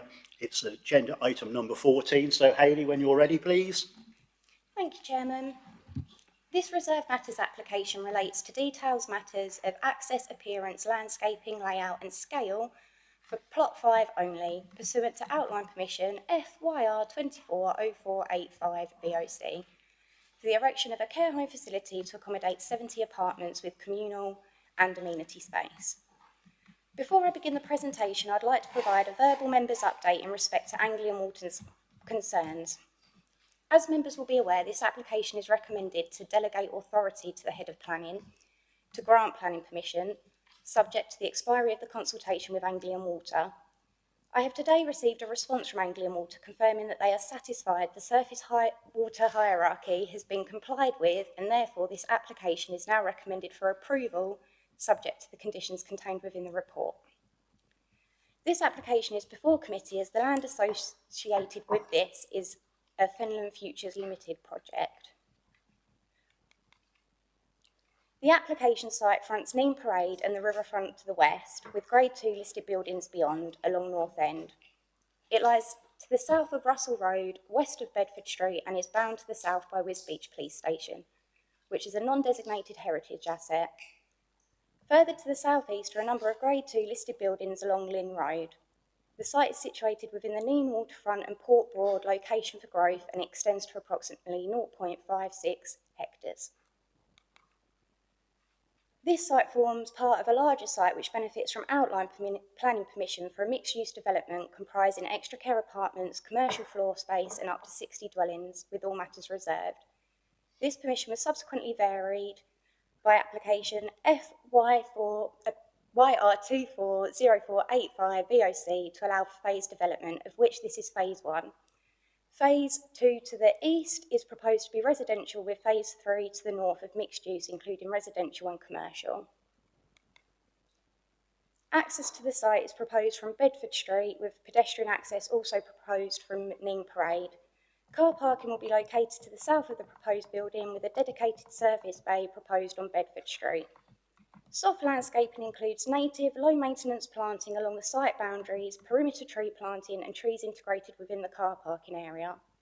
Hard landscaping features comprise permeable block paving and resin-bound gravel. The development also incorporates green roofs. The proposed building is 4 stories in height and has a broadly U-shaped footprint. It has a maximum height of 13.57 metres, a maximum width of 54.1 metres and a maximum depth of 43.8 metres. This is the northern elevation facing Russell Street, the eastern elevation facing Bedford Street, the southern elevation facing Wisbeach Police Station, and the western elevation fronting Neem Parade. These are the courtyard elevations, which show both the northern, which is at the top flank, and southern flank, which is the bottom photo. The development will provide a total of 70 extra care apartments, consisting of 55 one-bed apartments, 2 one-bedroom bariatric apartments, 13 two-bedroom apartments. Key communal, operational and staff areas are concentrated at ground floor level, which is shown there. A podium level of residential accommodation is set just above this to ensure appropriate clearance in terms of flood risk. Both bariatric apartments are located on this floor. The remaining accommodation of 1 and 2 bedroom apartments are split across the remaining floors. The dark purple on the following slides, I don't think you can really see it, indicates 2 bedrooms, and light purple indicates 1 bedrooms. Second floor. Third floor. Additional amenity features include roof gardens and communal seating areas on the first and second floors, with further communal seating at third floor level. These are some photographs of the site. The top left is the site viewed from Bedford Street. The top right is the site viewed from Neem Parade.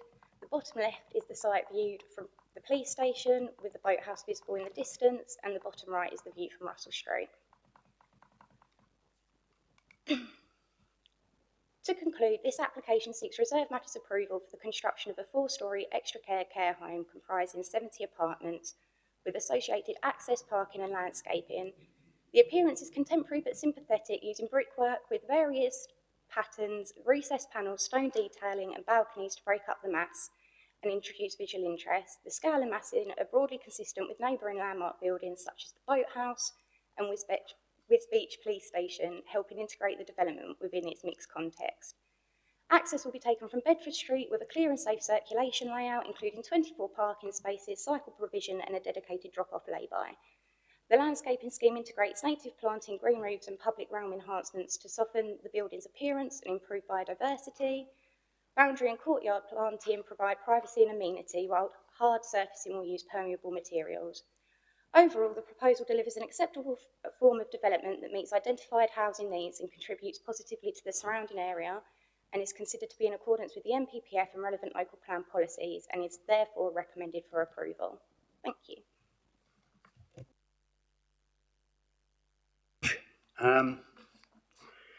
We have one speaker on this application. I'd like to invite Alistair Close. He's the agent to make his presentation to committee. You've got 5 minutes, Mr. Close. Thank you. Thank you, Chair, and thank you, members, for your time today. We're delighted that after many months of working closely with your officers, our application is recommended for approval. I would like to commend your officers as well for the comprehensive report, as well as their diligence throughout this process, which has led to the recommendation. And with that in mind, there's little that I can add, and so instead we'll briefly summarise some of the benefits of the development. Neen Waterfront is a major regeneration opportunity. Outline planning permission was approved in 2023 for 5 plots, and these comprised a mix of residential, commercial and a care home. The application relates to plot 5 and will deliver an extra care home with 70 apartments, and this is in line with the outline permission. Fenland Extra Care Consortium, the applicants, is a partnership between Beemore, Seafield Construction and Pinnacle Care Group, industry leaders in both delivery and operation of state-of-the-art care facilities. The consortium has worked closely with Fenland Future Limited, Cambridgeshire County Council and Homes England, and all of these stakeholders are fully supportive of the much-needed care accommodation being created. The apartments will be for over 55s who require an element of care. They will be able to live independently, but with the added security of access to professional care on site.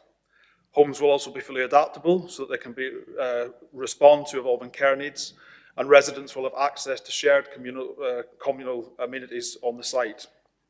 100% of the units will be affordable and are subject to nomination rights.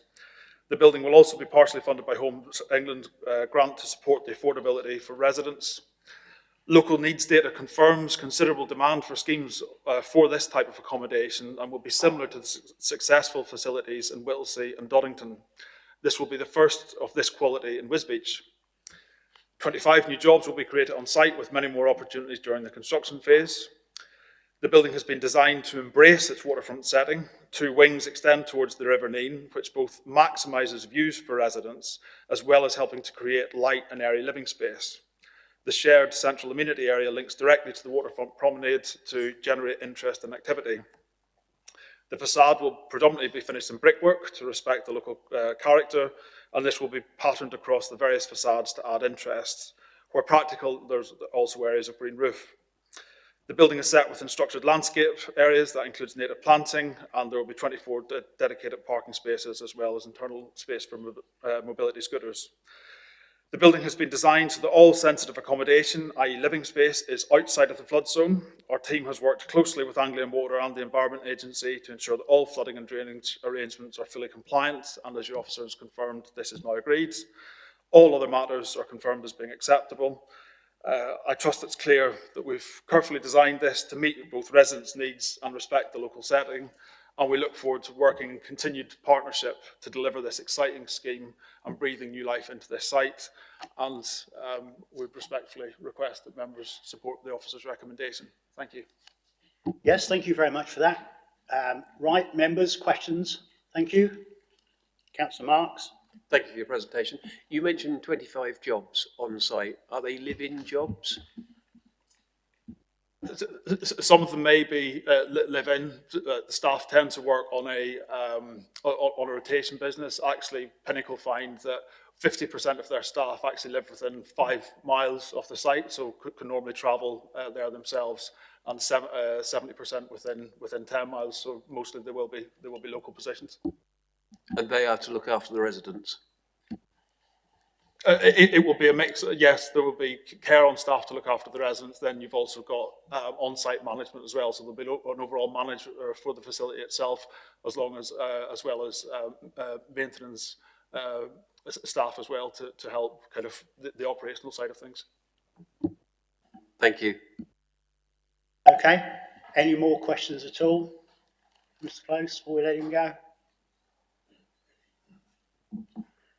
No. Okay. Thank you very much for that, Mr. Close. Members, questions, clarifications to officers, and you've got one, Councillor French. Thank you. Thank you. I think this is an excellent application. I think the people of Wisbech, and especially the Town Council, will be pleased to see this. That site's been, derelict for many, many years, so I fully support this. Yeah. Okay. That was a question to officers, but never mind. I think you've done it. So you've got a question to officers, Councillor Marks, have you? Yes, sorry. Could you tell me how many ground floor flats there are, please?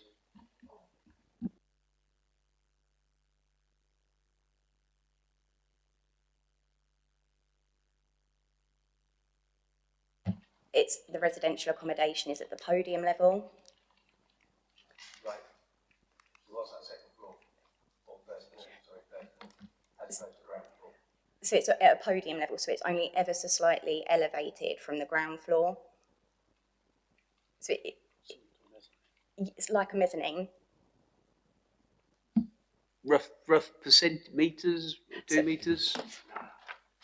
So it does say, because it's to do with flood risk, so in the officer's report talking about flood risk, I think it is set 0.5 metres above ground floor. Thank you.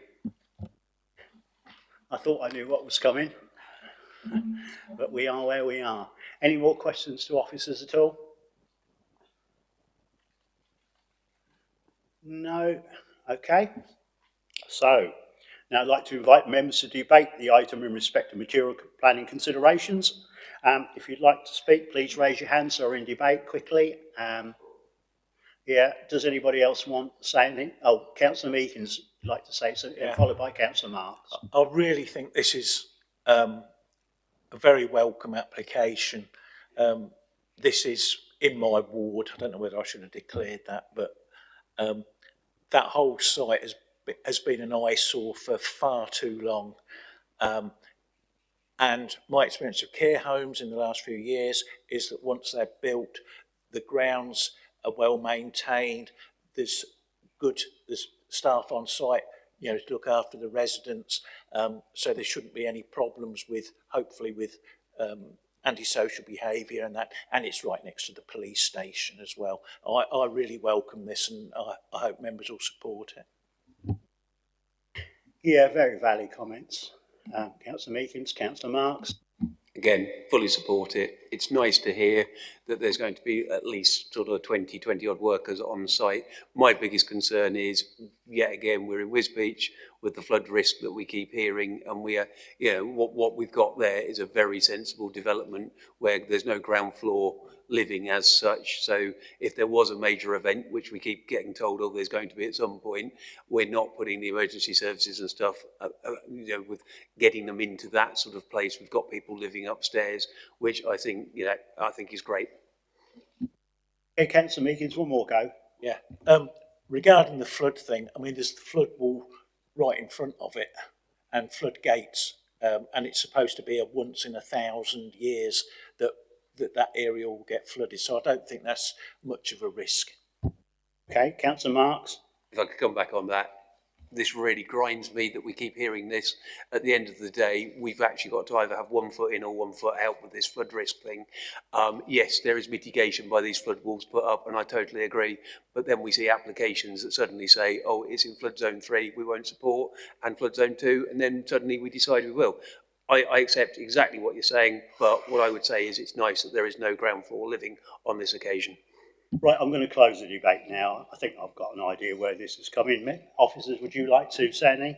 What I'd want to just say is, members, is obviously this is a reserved matters application. The council's already accepted the principle of providing this on site in a flood zone. We're not here to revisit that issue. So to bring it that there's any questions about consistency or based on this application, you should be looking at the original outline. Thank you, Chairman. I think Councillor Marks knows what he said there. I think he was just making a very valid point. Anyway, so where I'm looking now, I'm looking for a proposer to go with officer recommendation to grant this proposal. I'm going to take Councillor Meakins.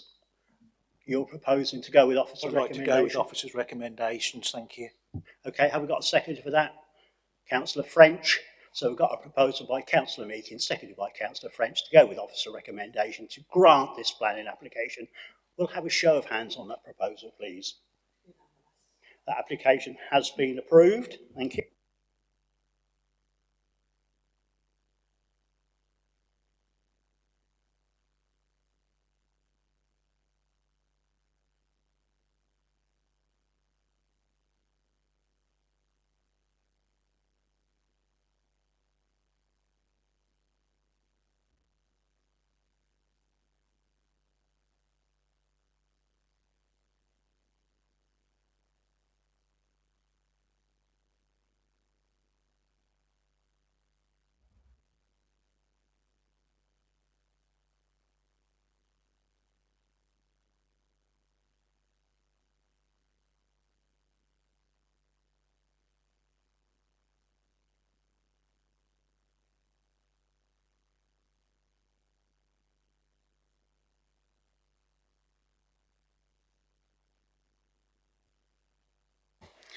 Thank you, Chairman.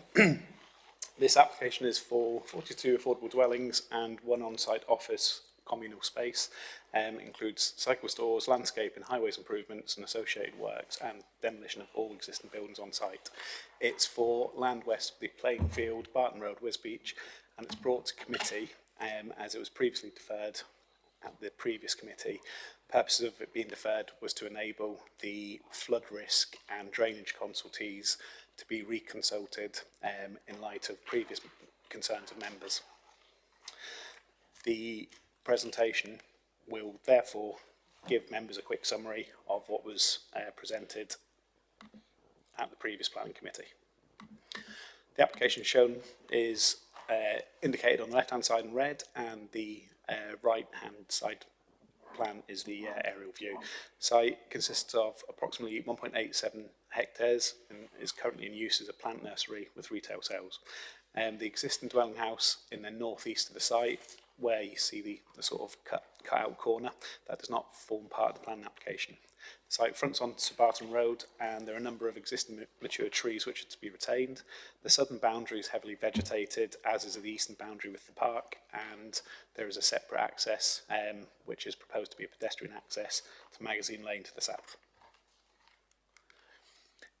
The slide above shows the location and the Wisbech broad location for growth, which is obviously part of Local Plan Policy 8, which identified this area for significant housing growth.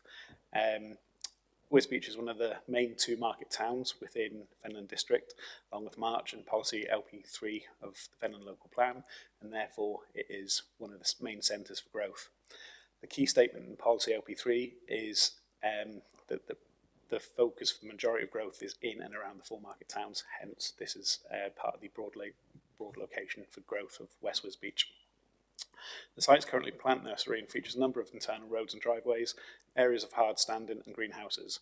There are also areas of grass and for the growing of plants and flowers. For the purposes of the planning application, the site is considered to be brownfield land, albeit there are some areas of greenfield. The plan above shows the proposed layout. Members will note the top northeastern section of the site that's proposed to be landscaped. The top northwestern part of the site is to be landscaped. Northeastern part will retain the dwelling, and then the main bulk of the dwellings are within the site itself. The proposed dwellings will be 42 bungalows, a mixture of 1 and 2 beds, and they will offer affordable housing. It is proposed that they will be affordable rent, and they will all be for over 55s. Of the 42 dwellings, 6 will be M43, which means that's under the building regulations. That means that they're fully adapted and ready for use for wheelchair users. The proposal will make a significant contribution to the district's overall affordable housing needs, and as I say, it's specifically aimed at over 55s, which will be achieved by a Section 106 agreement. Just to give you a recap of the proposed house type designs, there are 3 proposed designs. This is one of them, type A. This is the 1 bed. As you can see, they're simple but effective designs, and due to the nature of the site and the proposed landscaping at the front, or the proposed retained landscaping at the front, the site will be largely designed around the internal access road. Again, this slide shows the proposed street scenes within the development, and as you can see on the right, that's the key locations. The layout provides for adequate manoeuvrability. Layout and tracking plans will be provided by the applicant, and Cambridgeshire County Council Highways have raised no concerns in terms of access or tracking of either bin lorries or fire engines. In terms of parking, waste collection, emergency access, and pedestrian and cycle connectivity, highways have also raised no concerns. Dwellings won't have a detrimental impact on the amenity of existing residents to the north, south or west of the site due to the scale of the proposed dwellings, with them being single-storey in nature only. Several objections have been raised by residents of the Park Home site to the west, but it is considered that due to the single-storey nature of the dwellings and the distance between the proposed dwellings, there will be no loss of light, privacy, overshadowing, or an overbearing impact as a result of this proposal. Again, just to remind members of the current situation, 4 photos are taken from outside and within the site. Top left photo is a view west along Barton Road. Top right is the eastern boundary of the site from within the site looking south. Bottom left is east along Barton Road, again with views of the access to the site. And the bottom right shows the existing park homes to the west over the existing boundary fence.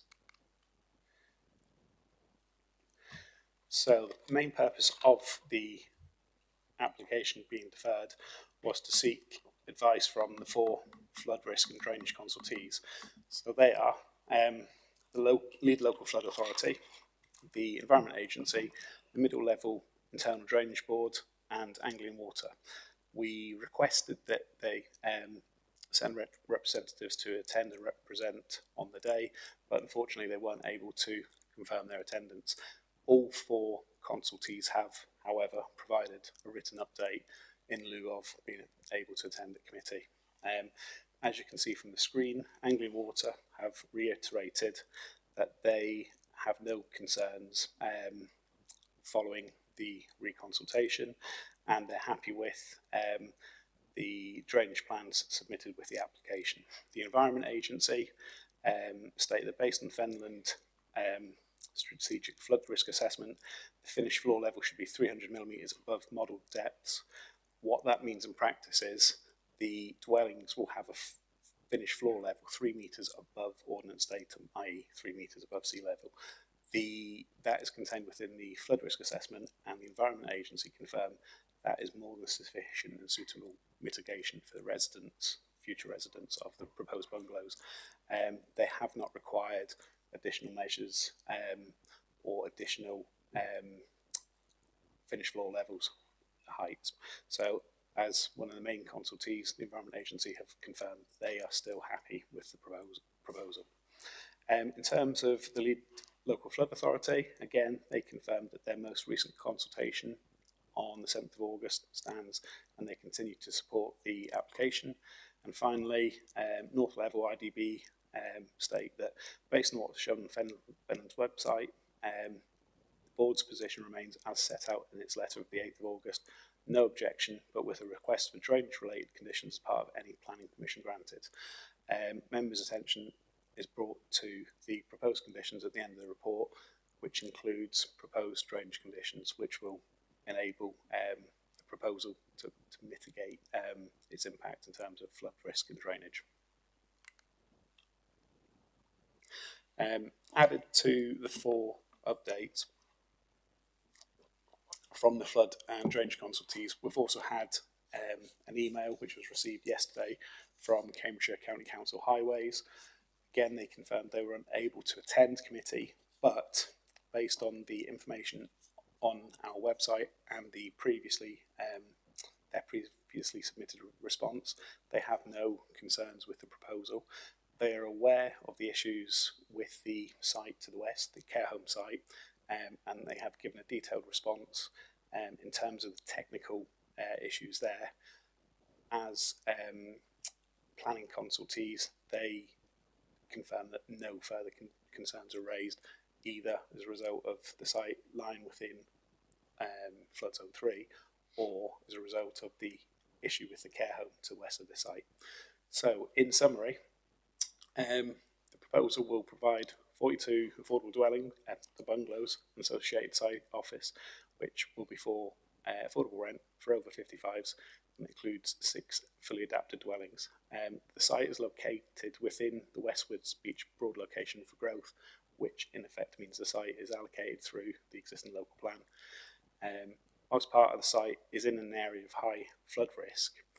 The proposal and the benefits of the proposal for affordable dwellings for over 55s and the overall scale of affordable dwellings proposed means that the public benefit of the scheme will outweigh the harm of the site being located within flood zone 3, which can be mitigated by the proposed methods of mitigation detailed within the flood risk assessment. All drainage and flood risk consultees have been reconsulted following the previous deferral, and all 4 consultees have confirmed that they continue to support the proposal. The application is therefore recommended for approval, subject to appropriate planning conditions and the signing of a Section 106 agreement, which will achieve and obtain the 42 affordable dwellings for Fenland District Council. Thank you. Yep, thank you once again, Alan. We have 1 speaker on this application. I'd now like to invite Beverly Moss. She's the agent to make her presentation to the committee. You've got 5 minutes. Thank you.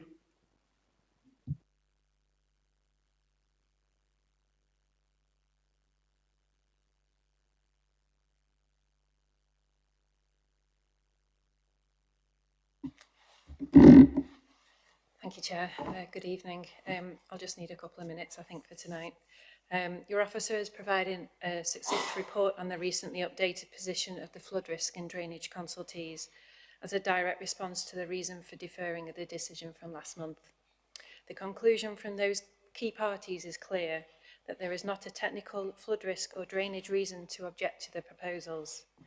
The consultees are wholly satisfied with the technical information submitted and that the use of planning conditions will provide the necessary controls for development, and I trust that gives members the comfort they required. On other matters, I presented the key headlines last month, and I do not wish to take up too much time on those, but I do feel it is important I reiterate to members the following on behalf of my client. This is a scheme for 42 affordable homes. All of the homes would be available for social rent, meaning that the new homes will be genuinely affordable, providing a secure housing option for people on the lowest of incomes. The Council's own housing needs report confirms there is a clear and demonstrable need for affordable housing of all tenure types in the district. All of the homes are bungalows, and 6 of those will be fully adapted for wheelchair users. The new homes will be within an area identified in the local plan for housing growth in the district. That area of growth was subject to a Level 2 strategic flood risk assessment when the area was first identified for inclusion in the local plan. The SFRA confirmed that Wisbech is well defended from fluvial and tidal flood risk issues through a number of things, and the local plan was adopted on that basis. The site is sustainably located close to the centre of Wisbech. As I put in the letter that was submitted to the councillors, the site has never flooded in the 67 years the current owner has lived there. The development involves the reuse of previously developed land. The redevelopment of previously developed land and sites that are physically well related to existing settlements form a key part of both national and local planning policy. There are no objections from the Local Highways Authority, both in terms of impact on the local highway network or detailed design in the layout. The proposals include 8 visitor car parking spaces. Your officers are satisfied the new homes will not result in any amenity issues for neighbouring residents. And the new homes will be accompanied by new landscaping in the form of private garden spaces, new trees and other shrub and grass planting, over 400 metres of new hedgerows and an area of informal amenity open space. The resolved position of this council is that contributions for social infrastructure will not be sought on 100% affordable schemes in recognition of the viability issues in this area. In summary, this is a much needed affordable housing scheme that seeks to deliver a high quality development and which has addressed all relevant technical issues. There are no objections from any consultees, and I therefore respectfully ask you to resolve to grant full planning permission in line with your officer's recommendation. Thank you. Thank you very much. Questions, clarifications to Ms Moss, please? Anybody? No take up? No, thank you very much. So, questions, clarifications to officers. Councillor Marks has one. Thank you. Okay, thank you. I'm a little surprised. We asked for 4 different agencies to be here, all of which aren't here today. Were they actually invited in writing or verbally? And especially in the case of Anglian Water, they definitely said they weren't coming? That's correct, Councillor Marks. I emailed each of the 4 consultees directly and asked for them to attend. I also emailed Highways, County Council Highways. All 5 responded to the email confirming that they were unable to attend, and in lieu of that, they would provide written responses. So, yeah, they couldn't attend. They had asked colleagues, they had asked more junior members of the team, but they were unable to attend. So, as I say, they provided a written response, each of them confirming that they had no concerns, but they weren't able to attend today. And as I say, I did email them directly to make sure that the email was sent and they were contacted, but they all confirmed that they were unavailable. Okay, I'd like to make a comment about that. After Chairman's briefing yesterday, I was a bit concerned really, because a lot of the deferments was again round Anglian Water. So yesterday evening, I rang up a very senior officer at Anglian Water, and he confirmed to me just before we came in this meeting, that no planning officer at Anglian Water had been contacted about turning up today to make their presentation to the committee and putting some comfort to us. But they were asked to extra information, which they duly did. So maybe some people have even got the wires crossed. Either this very senior officer at Anglian Water is mistaken, or possibly Fenland officers are mistaken. If so, if it's Anglian Water, I will certainly be on them tomorrow morning to clarify the situation. But I thought it's absolutely imperative that Anglian Water turned up here today. Again, Chair, I'm just stating what a very senior officer. Just for clarification, Chair, I was in contact with Lucy Fielding. I was in contact with Lucy Fielding, planning advisor from Anglian Water, and as you can see on the screen in front of you, you can see Lucy Fielder's response from Anglian Water confirming that she wasn't able to attend. So, clarify, I'm just going to make a note of this. So her name was Lucy Fielding. We'll forward you on the email. Sorry? We'll forward you on the email. Yeah, because be rest assured, I don't like having misinformation from either consultees or anyone else for that matter. So I shall certainly be ringing up tomorrow morning first thing to find out where this guy got his information from. So, sorry, apologies, Chair. So Lucy Fielding is... Sorry? Yeah, Lucy Fielding is the representative, the planning advisor from the Environment Agency. It is Mark... We'll email them, doesn't matter. Yeah, we can email all four responses to you. That's fine. Just before I bring somebody else in, just if you could just email me that, Alan, and I'll take that up because I just do not like being fed duff information either way. But I'll take Councillor Marks first, then Councillor French. If I can finish that off, I believe the person you spoke to, who we deal with on a fairly regular basis regarding the reservoir, who is a senior person at Anglian Water, actually did offer. But by the time the offer came through, it was with Teams this afternoon. So we felt it was felt it wasn't acceptable. But he did actually offer to field a person here. And sorry, gentlemen, you gentlemen are shaking your heads. This is obviously the chair. The offer was made to the chair. I said, just to clarify it, he did actually say that. He said, I can send somebody if it's on Teams. I said, look, thank you for that. I said, that will be no good for us. I said, it's not on Teams, it's a main meeting. And I said, putting it on the screen, I said, we just have no time with an hour before the planning committee. I said, thank you for your offer, but I said, I still have to decline that. So we are where we are with that one. So I should be finding out more in the morning, just to reiterate. But I'll take Councillor French, thank you. Thank you, Chair. As you're aware, there's so many different departments at Anglia Water. I had a meeting with them a couple of weeks ago, which I have a quarterly meeting, and it's through Fenland and County Council, etc. And I did bring up the matter of the chaos at Barton Road, and they did say that they were looking into it, but that's as far as we got. But I will say, and I would like to thank, sorry, I forgot her name.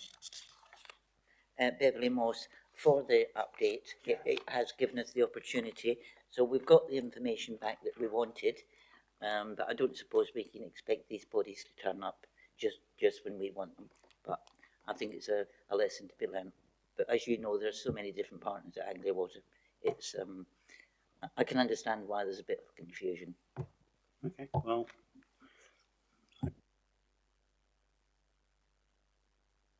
So, any more questions to officers? No? Okay.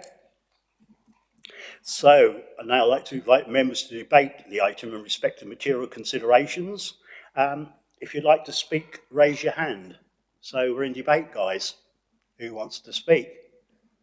You've indicated that you do, Councillor Marks, for putting your hand up. Well done, carry on. I have a funny feeling I'm going to be in a very, very small minority of one here, but I will speak. I'm still unkeen of this application.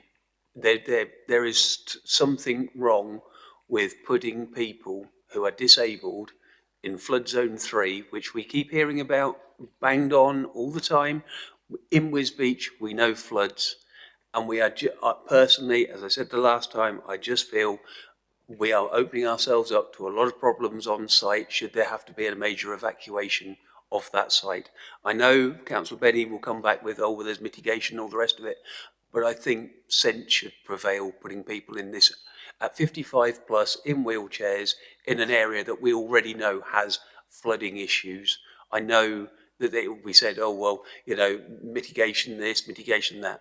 But for me, I'm sorry, I don't want to be remembered in 10, 15 years as a councillor who gave planning on a site where people, have had to be evacuated and it's caused a lot of problems to the emergency services.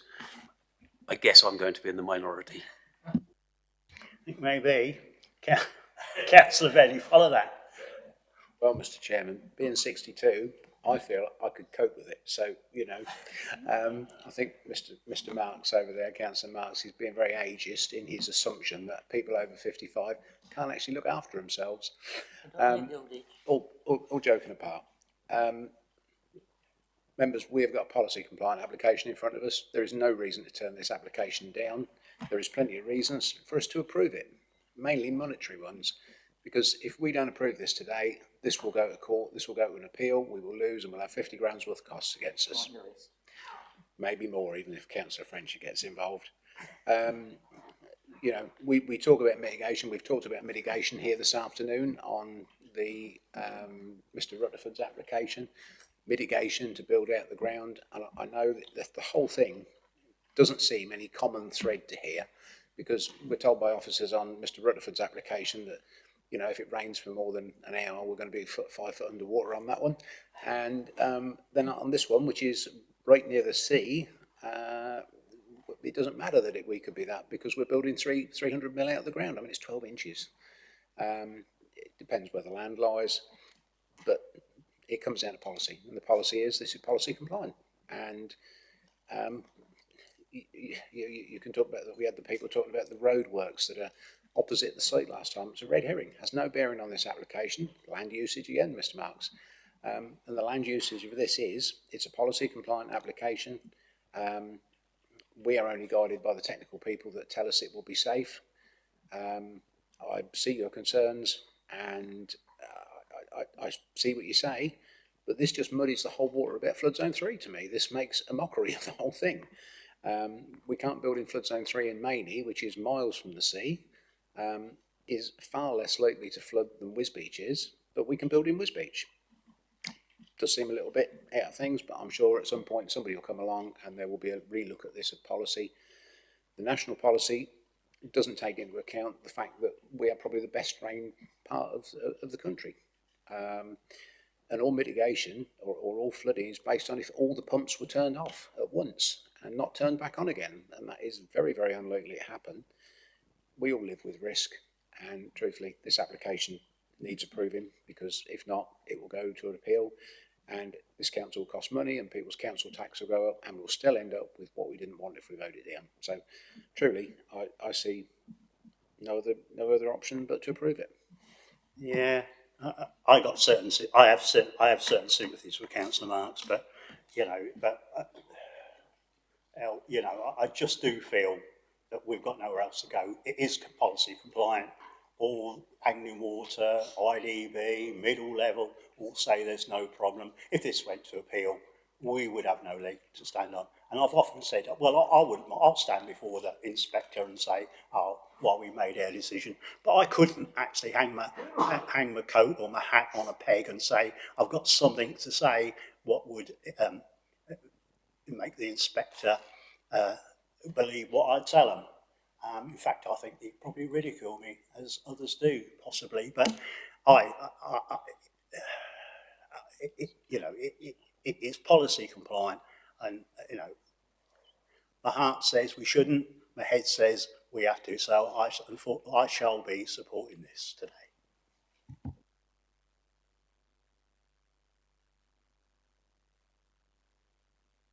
Anybody else at all? Councillor Marks. Thank you. I hear what's being said.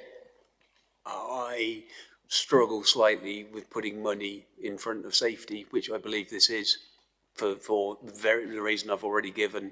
I think also I'm not convinced around the area as well. I know Councillor Benny said, oh no, it's nothing to do with the flooding around the area, but I'm hoping this won't impact. I'm going to stick by my convictions, and I certainly will not be voting for this. Councillor Mifferton, you're in just right. Yes, thanks, Chairman. I'm with Councillor Marks on this one. I won't be voting for this. I won't be supporting this. Thank you. Righty-ho. Can I just make a point? You can.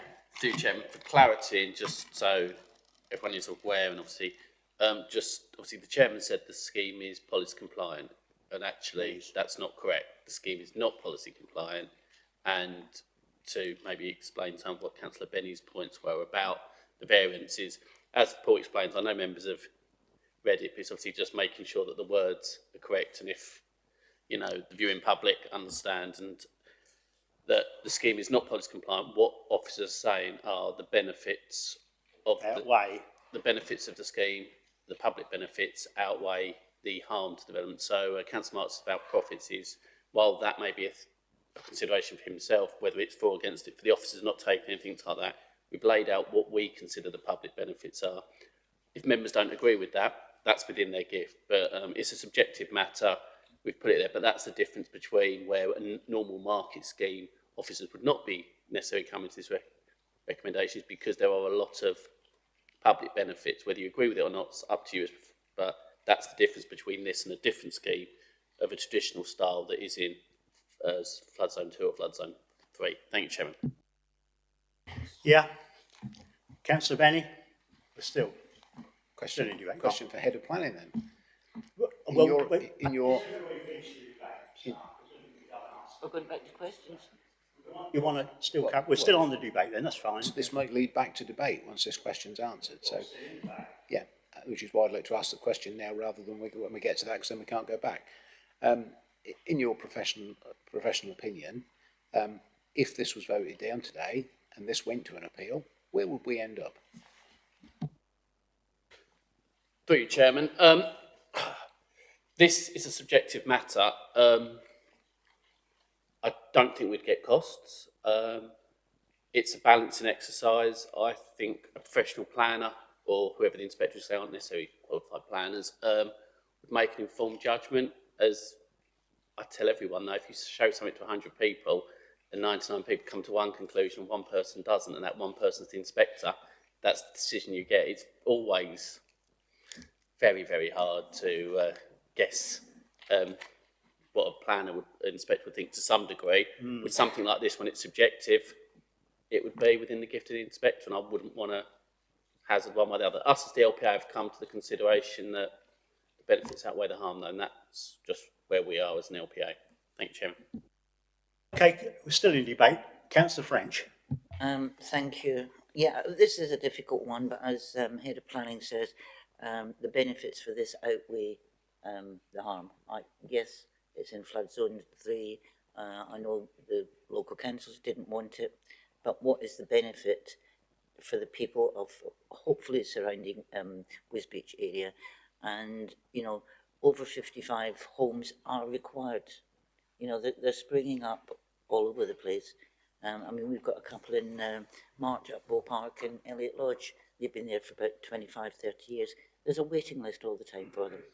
You know, I will be supporting this. Yeah. So, Councillor Marks. Whilst I accept what Councillor French says, and I totally agree, there's more than likely a need for over 55s. The thing that I come back to equally is there are going to be disabled people living in an area of flood zone, and probably elderly people as well, also impacted with the other issues around. We've seen the problems, we've read it in the press, so I still believe there is issues there that haven't been resolved, and I don't think we should be impacting by doing something like this. One question I do have to Head of Planning, please, is if this wasn't a retirement type complex, would this be likely to get planning? Because then it brings no benefit. Through you, Chairman, obviously there's quite a few benefits from the scheme, you know, the quantum of affordable housing, the fact that it is older people's housing, as in there's a need. I think, you know, officers had a scheme of I think less quantum that was 100% affordable in a flood zone that we didn't recommend for approval. I wouldn't want to make a categorical professional decision off the cuff. I think it's a lot less likely, obviously, because a number of the public benefits go hand in hand with the fact that it's age restricted and the benefits that go with that beyond just the provision of those houses for those residents. If I can come back on that, so just to be clear, if this was a standard development, the likelihood is it would not get approval because it doesn't tick all the boxes of everything, the benefits regarding putting older people into a flood zone 3 site. Chairman, if it was a normal market scheme, there would be no public benefits that, well, there'd be minimal public benefits because the quantum of affordable housing would be required, but I don't think we would be saying that the public benefits outweigh the harm, because that's that's consistent with every application that you see before us. Thank you, Chairman. So coming back on that, would that be something the inspectorate would take into consideration? We've heard you say you don't believe we would get costs. Would this be something, if the inspector saw that as a standalone without age 55, bearing in mind the last application we've just done, we've granted 70 odd on Neem side, both with no downstairs living at all, so we know for safety. So we've already got that in the bag. Does that then put the same emphasis on this, needing this? There's an acknowledged need for older people's housing in the district, just like with a 5-year land supply. When you're not providing it, the greater the need, the greater the weight. But there is an acknowledged need. It's an ageing district, etc. I don't consider an outline or reserve matters to go with an outline application would significantly alter the need that we would look as an authority, because at the end of the day, that has already got a principal approval. So it's not materially altering the balancing exercise for myself. Thank you, Chairman. So just to recap, physically able younger people on that site, we would more than likely turn down as a standard development. However, older people, we're saying is okay in flood zone 3. Is that the crux of the matter?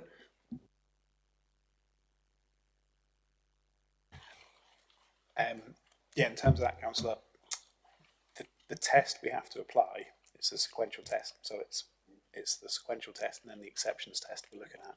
And in order to pass the exception test, we're looking at the site, what is the public benefits we're gaining from this proposal. And those public benefits are the quantum of affordable housing, housing for over 55s, wheelchair adapted housing.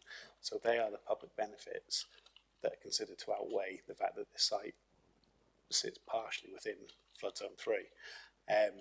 We're not considering this site as an open market site versus an affordable site. We're considering it based on what's been submitted, and are those public benefits enough to outweigh the harm that will result in developing a site in flood zone 3. And we do that at every committee when we look at sites that need a sequential test and an exception test. Does the benefit outweigh the harm? And in this case, when we've done that balancing exercise, the public benefits outweigh the harm that would result from developing the site. If it was a purely open market site, it's difficult to say without doing that balancing exercise. But if it was just purely open market housing, there's unlikely to be other public benefits unless a theoretical application had other benefits. But until we have that application in front of us, we can't do that assessment. So hopefully that clarifies it. Councillor Benny. Thank you, Jim. But we're not building in flood zone 3, because by the time you've raised it out of the ground, you're not in flood zone 3. You're above the flood line. So you're not putting people in risk of flooding because their house is built up or their bungalow is built up. So you're not putting them in flood zone 3, you're putting them above the flood risk. So therefore, they won't get wet feet. That is the mathematics of building it up 300 mil. Truthfully, if you could raise Fenland up, the whole of Fenland up 300 mil, we wouldn't be in a flood zone, would we? Well, we'd be in flood zone 1, we wouldn't be in flood zone 3, would we? If every pump was turned off, it would only raise the water level by 300 mil. And we're raising the floor levels out of the ground. So we are not putting people in flood zone 3, we're building them out of that. They are in flood zone 1 by the time they get a finished floor level. So therefore, the risk is taken away. All this calculation and the calculation of the balance between harm and benefit, it's truly a bit of a paperwork exercise in terms of the sequential test to approve and run it through policy. The reality is we're not putting people in flood zone 3, they're in flood zone 1 plus because they are out of the ground. So therefore they ain't going to get wet feet. If you can just add to that. Carry on. Sorry. Yeah, just to add to that as well, as we seen last month in the presentation, the northern part of the site which is where the site will be accessed from Barton Road, that's in flood zone 1. So the access road to the dwellings is in flood zone 1. So not only do you have what the Environment Agency would consider to be a safe access, also, as Councillor Benny says, the dwellings are being raised above ordnance datum. So you've got the mitigation plus the northern part of the site is in flood zone 1. So it's not the whole site is flood zone 3, just the southern part of the site. Yeah, okay. Whilst I Councillor Marks. accept part of Councillor Benny's argument, I don't accept all of it, and it still doesn't dilute away from the fact that we know there have been flooding issues within that area as well. We haven't got Anglian Water here today. We've heard that there is a difference of opinion between planners and Anglian Water, whether they could have been here or should have been here. And I've read the press, and I have been there. I've taken a look at the site, and I still think I am not going to be voting for this. I think the agent did say in her presentation the site hadn't been flooded for 67 years. I think that's sorry. Sorry. I'm just thinking it hasn't had any flooding issues for 67 years. So that needs to be taken into consideration. That's without mitigation. But I will take Councillor Miffordin now. Sorry, Chair, thank you very much. I just wanted to say, the officers mentioned the benefits outweighing the harm. In this case, to whose detriment? Is it not to the detriment of the people who live there already, who live in the area already? Because one of the biggest arguments that I heard during this whole time is the people who already live around this development complaining about how it affects their own lives. Now, including, say, availability of spaces with local doctors, medical. I understand it's not a planning reason, but should we not take that into consideration, because it affects? It's not to their benefit. It harms them, doesn't benefit them. Through you, Chairman, the officer's report deals with this matter. It's an acknowledged point that Fenland struggles to deliver the Section 106 contributions we need for schemes to wash their own face. And this scheme will not be providing contributions towards NHS, just like none of our 100% affordable schemes. So while that weighs against the scheme, in the round, members appear not to give that very much weight as the decision-making process, because in this instance as well, it would only be NHS. There wouldn't be any education shortfall because there's no requirement. So it does weigh against the development. I'm not saying that, but I'd be a little concerned for the consistency if we were just going to give that a lot more weight than maybe normally we do. That would be the most risky part of an appeal, is if we suddenly went inconsistent in our decision making. It does weigh against the scheme. Officers acknowledge that within the report, but we just consider the benefits to it. You can do a different balance exercise, that's fine, but I'll just be careful of how we make decisions consistently. Thank you, Chairman. We have highways issues as well. As you know, I live in Wisbech, and we've had a closure of Barton Road for forever. I know we're saying it is not linked, but then the Anglian Water are not here, even though we invited them to come here. Now, they have said Barton Road should be open, say, March next year. But they've given dates before and then changed their minds on it. So we have roads like Magazine Lane, and even the road by the Sacred Garden. I drove, when was it? I think I was coming back from here, going home one evening, driving down the Magazine Lane. And because it's been raining, the veggies are so soft that cars were sliding into the ditches. Now, I know this is not going to continue. I know they're saying they're going to have it rectified by March next year, but then they've given dates and not kept the dates before. We have serious problems around the roads in that area. We're going to add another, possibly 84 vehicles, or to that area. If not 84, one, let's just take a guess, 60 vehicles to those roads as well. We have to look at how it impacts people who already live there and how it impacts the infrastructure in that area. I'm sorry, I will not be supporting this. Yeah, I can see where you're coming from, but that's not a material consideration for this application, really, because you know the dangers are we're getting mixed up here. The road is obviously Anglian Water and the highways, and they're doing their best, so to speak, but it's nothing to do with this application, unfortunately. We can't put too much weight on the infrastructure, the roads, the doctors, because it's not a material planning consideration, basically. So we've got to give, well, no weight at all to any of those because they're not material planning, as I just said. But I can see where you've got some concerns, Councillor Mifford, and we're taking those into consideration. And I'm still, yeah, I'm still thinking about it. But Councillor Marks? Certainly, in the main, agree with what Councillor Mifford said. What I'd like to actually do is point out that previously on this site, and we're hearing it hasn't flooded for 67 years, has been a nursery.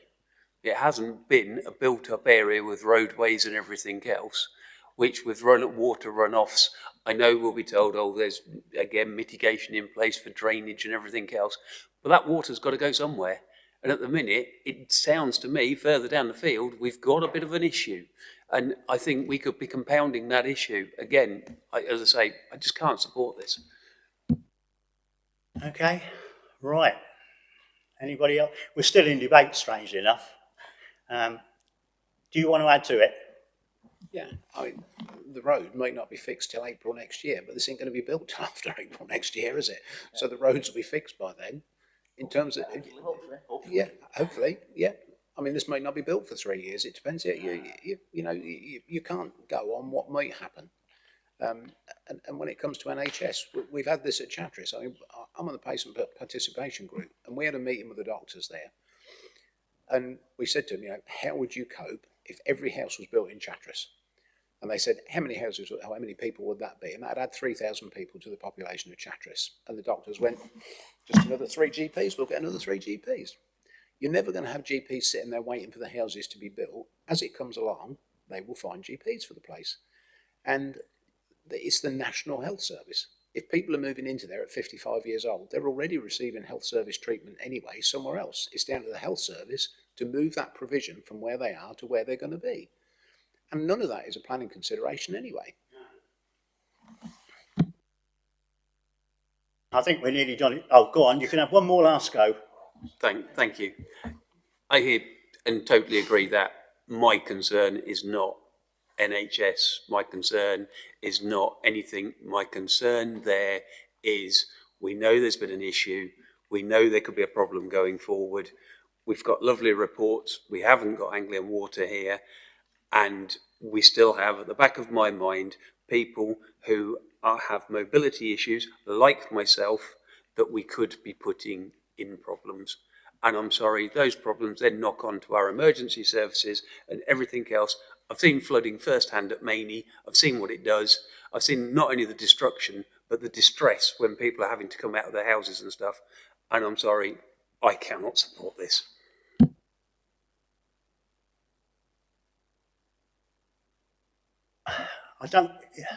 I know we had a difference between whether Anglian Water were asked to come or whether they weren't, but I don't really think what would be gained by having Anglian Water here. Sorry? We had Anglian Water, the Lead Flood Authority, and we had IDBs turn up when we had the 88 houses on the Bellway site at Wimbledon. We deferred it, and they all turned up, and when we got them here, they went, no, everything's fine. And realistically, if they turned up today, they ain't going to go, oh no, we disagree with what we've said. They're going to all sit there and go, yep, well, that's what we said, and that's what it is. It wouldn't make no difference if they come today or not, because they'll back up their report, and they won't say, oh no, we really think this is wrong, because they won't do it. Okay,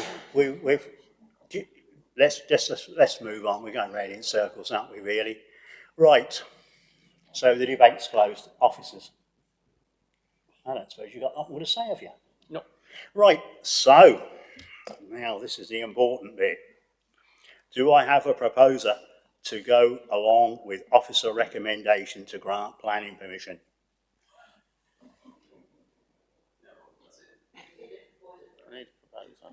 Well, you need a proposer first. I'm not going to propose it. You'll propose it. Second it. So we got a proposal from the proposer from Councillor Benny, seconded by Councillor French, to go with officer's recommendation to approve this application. Could you show of hands on that? Those against? Those against? You can finish it. Yeah? 2. So that application has been approved. Thank you.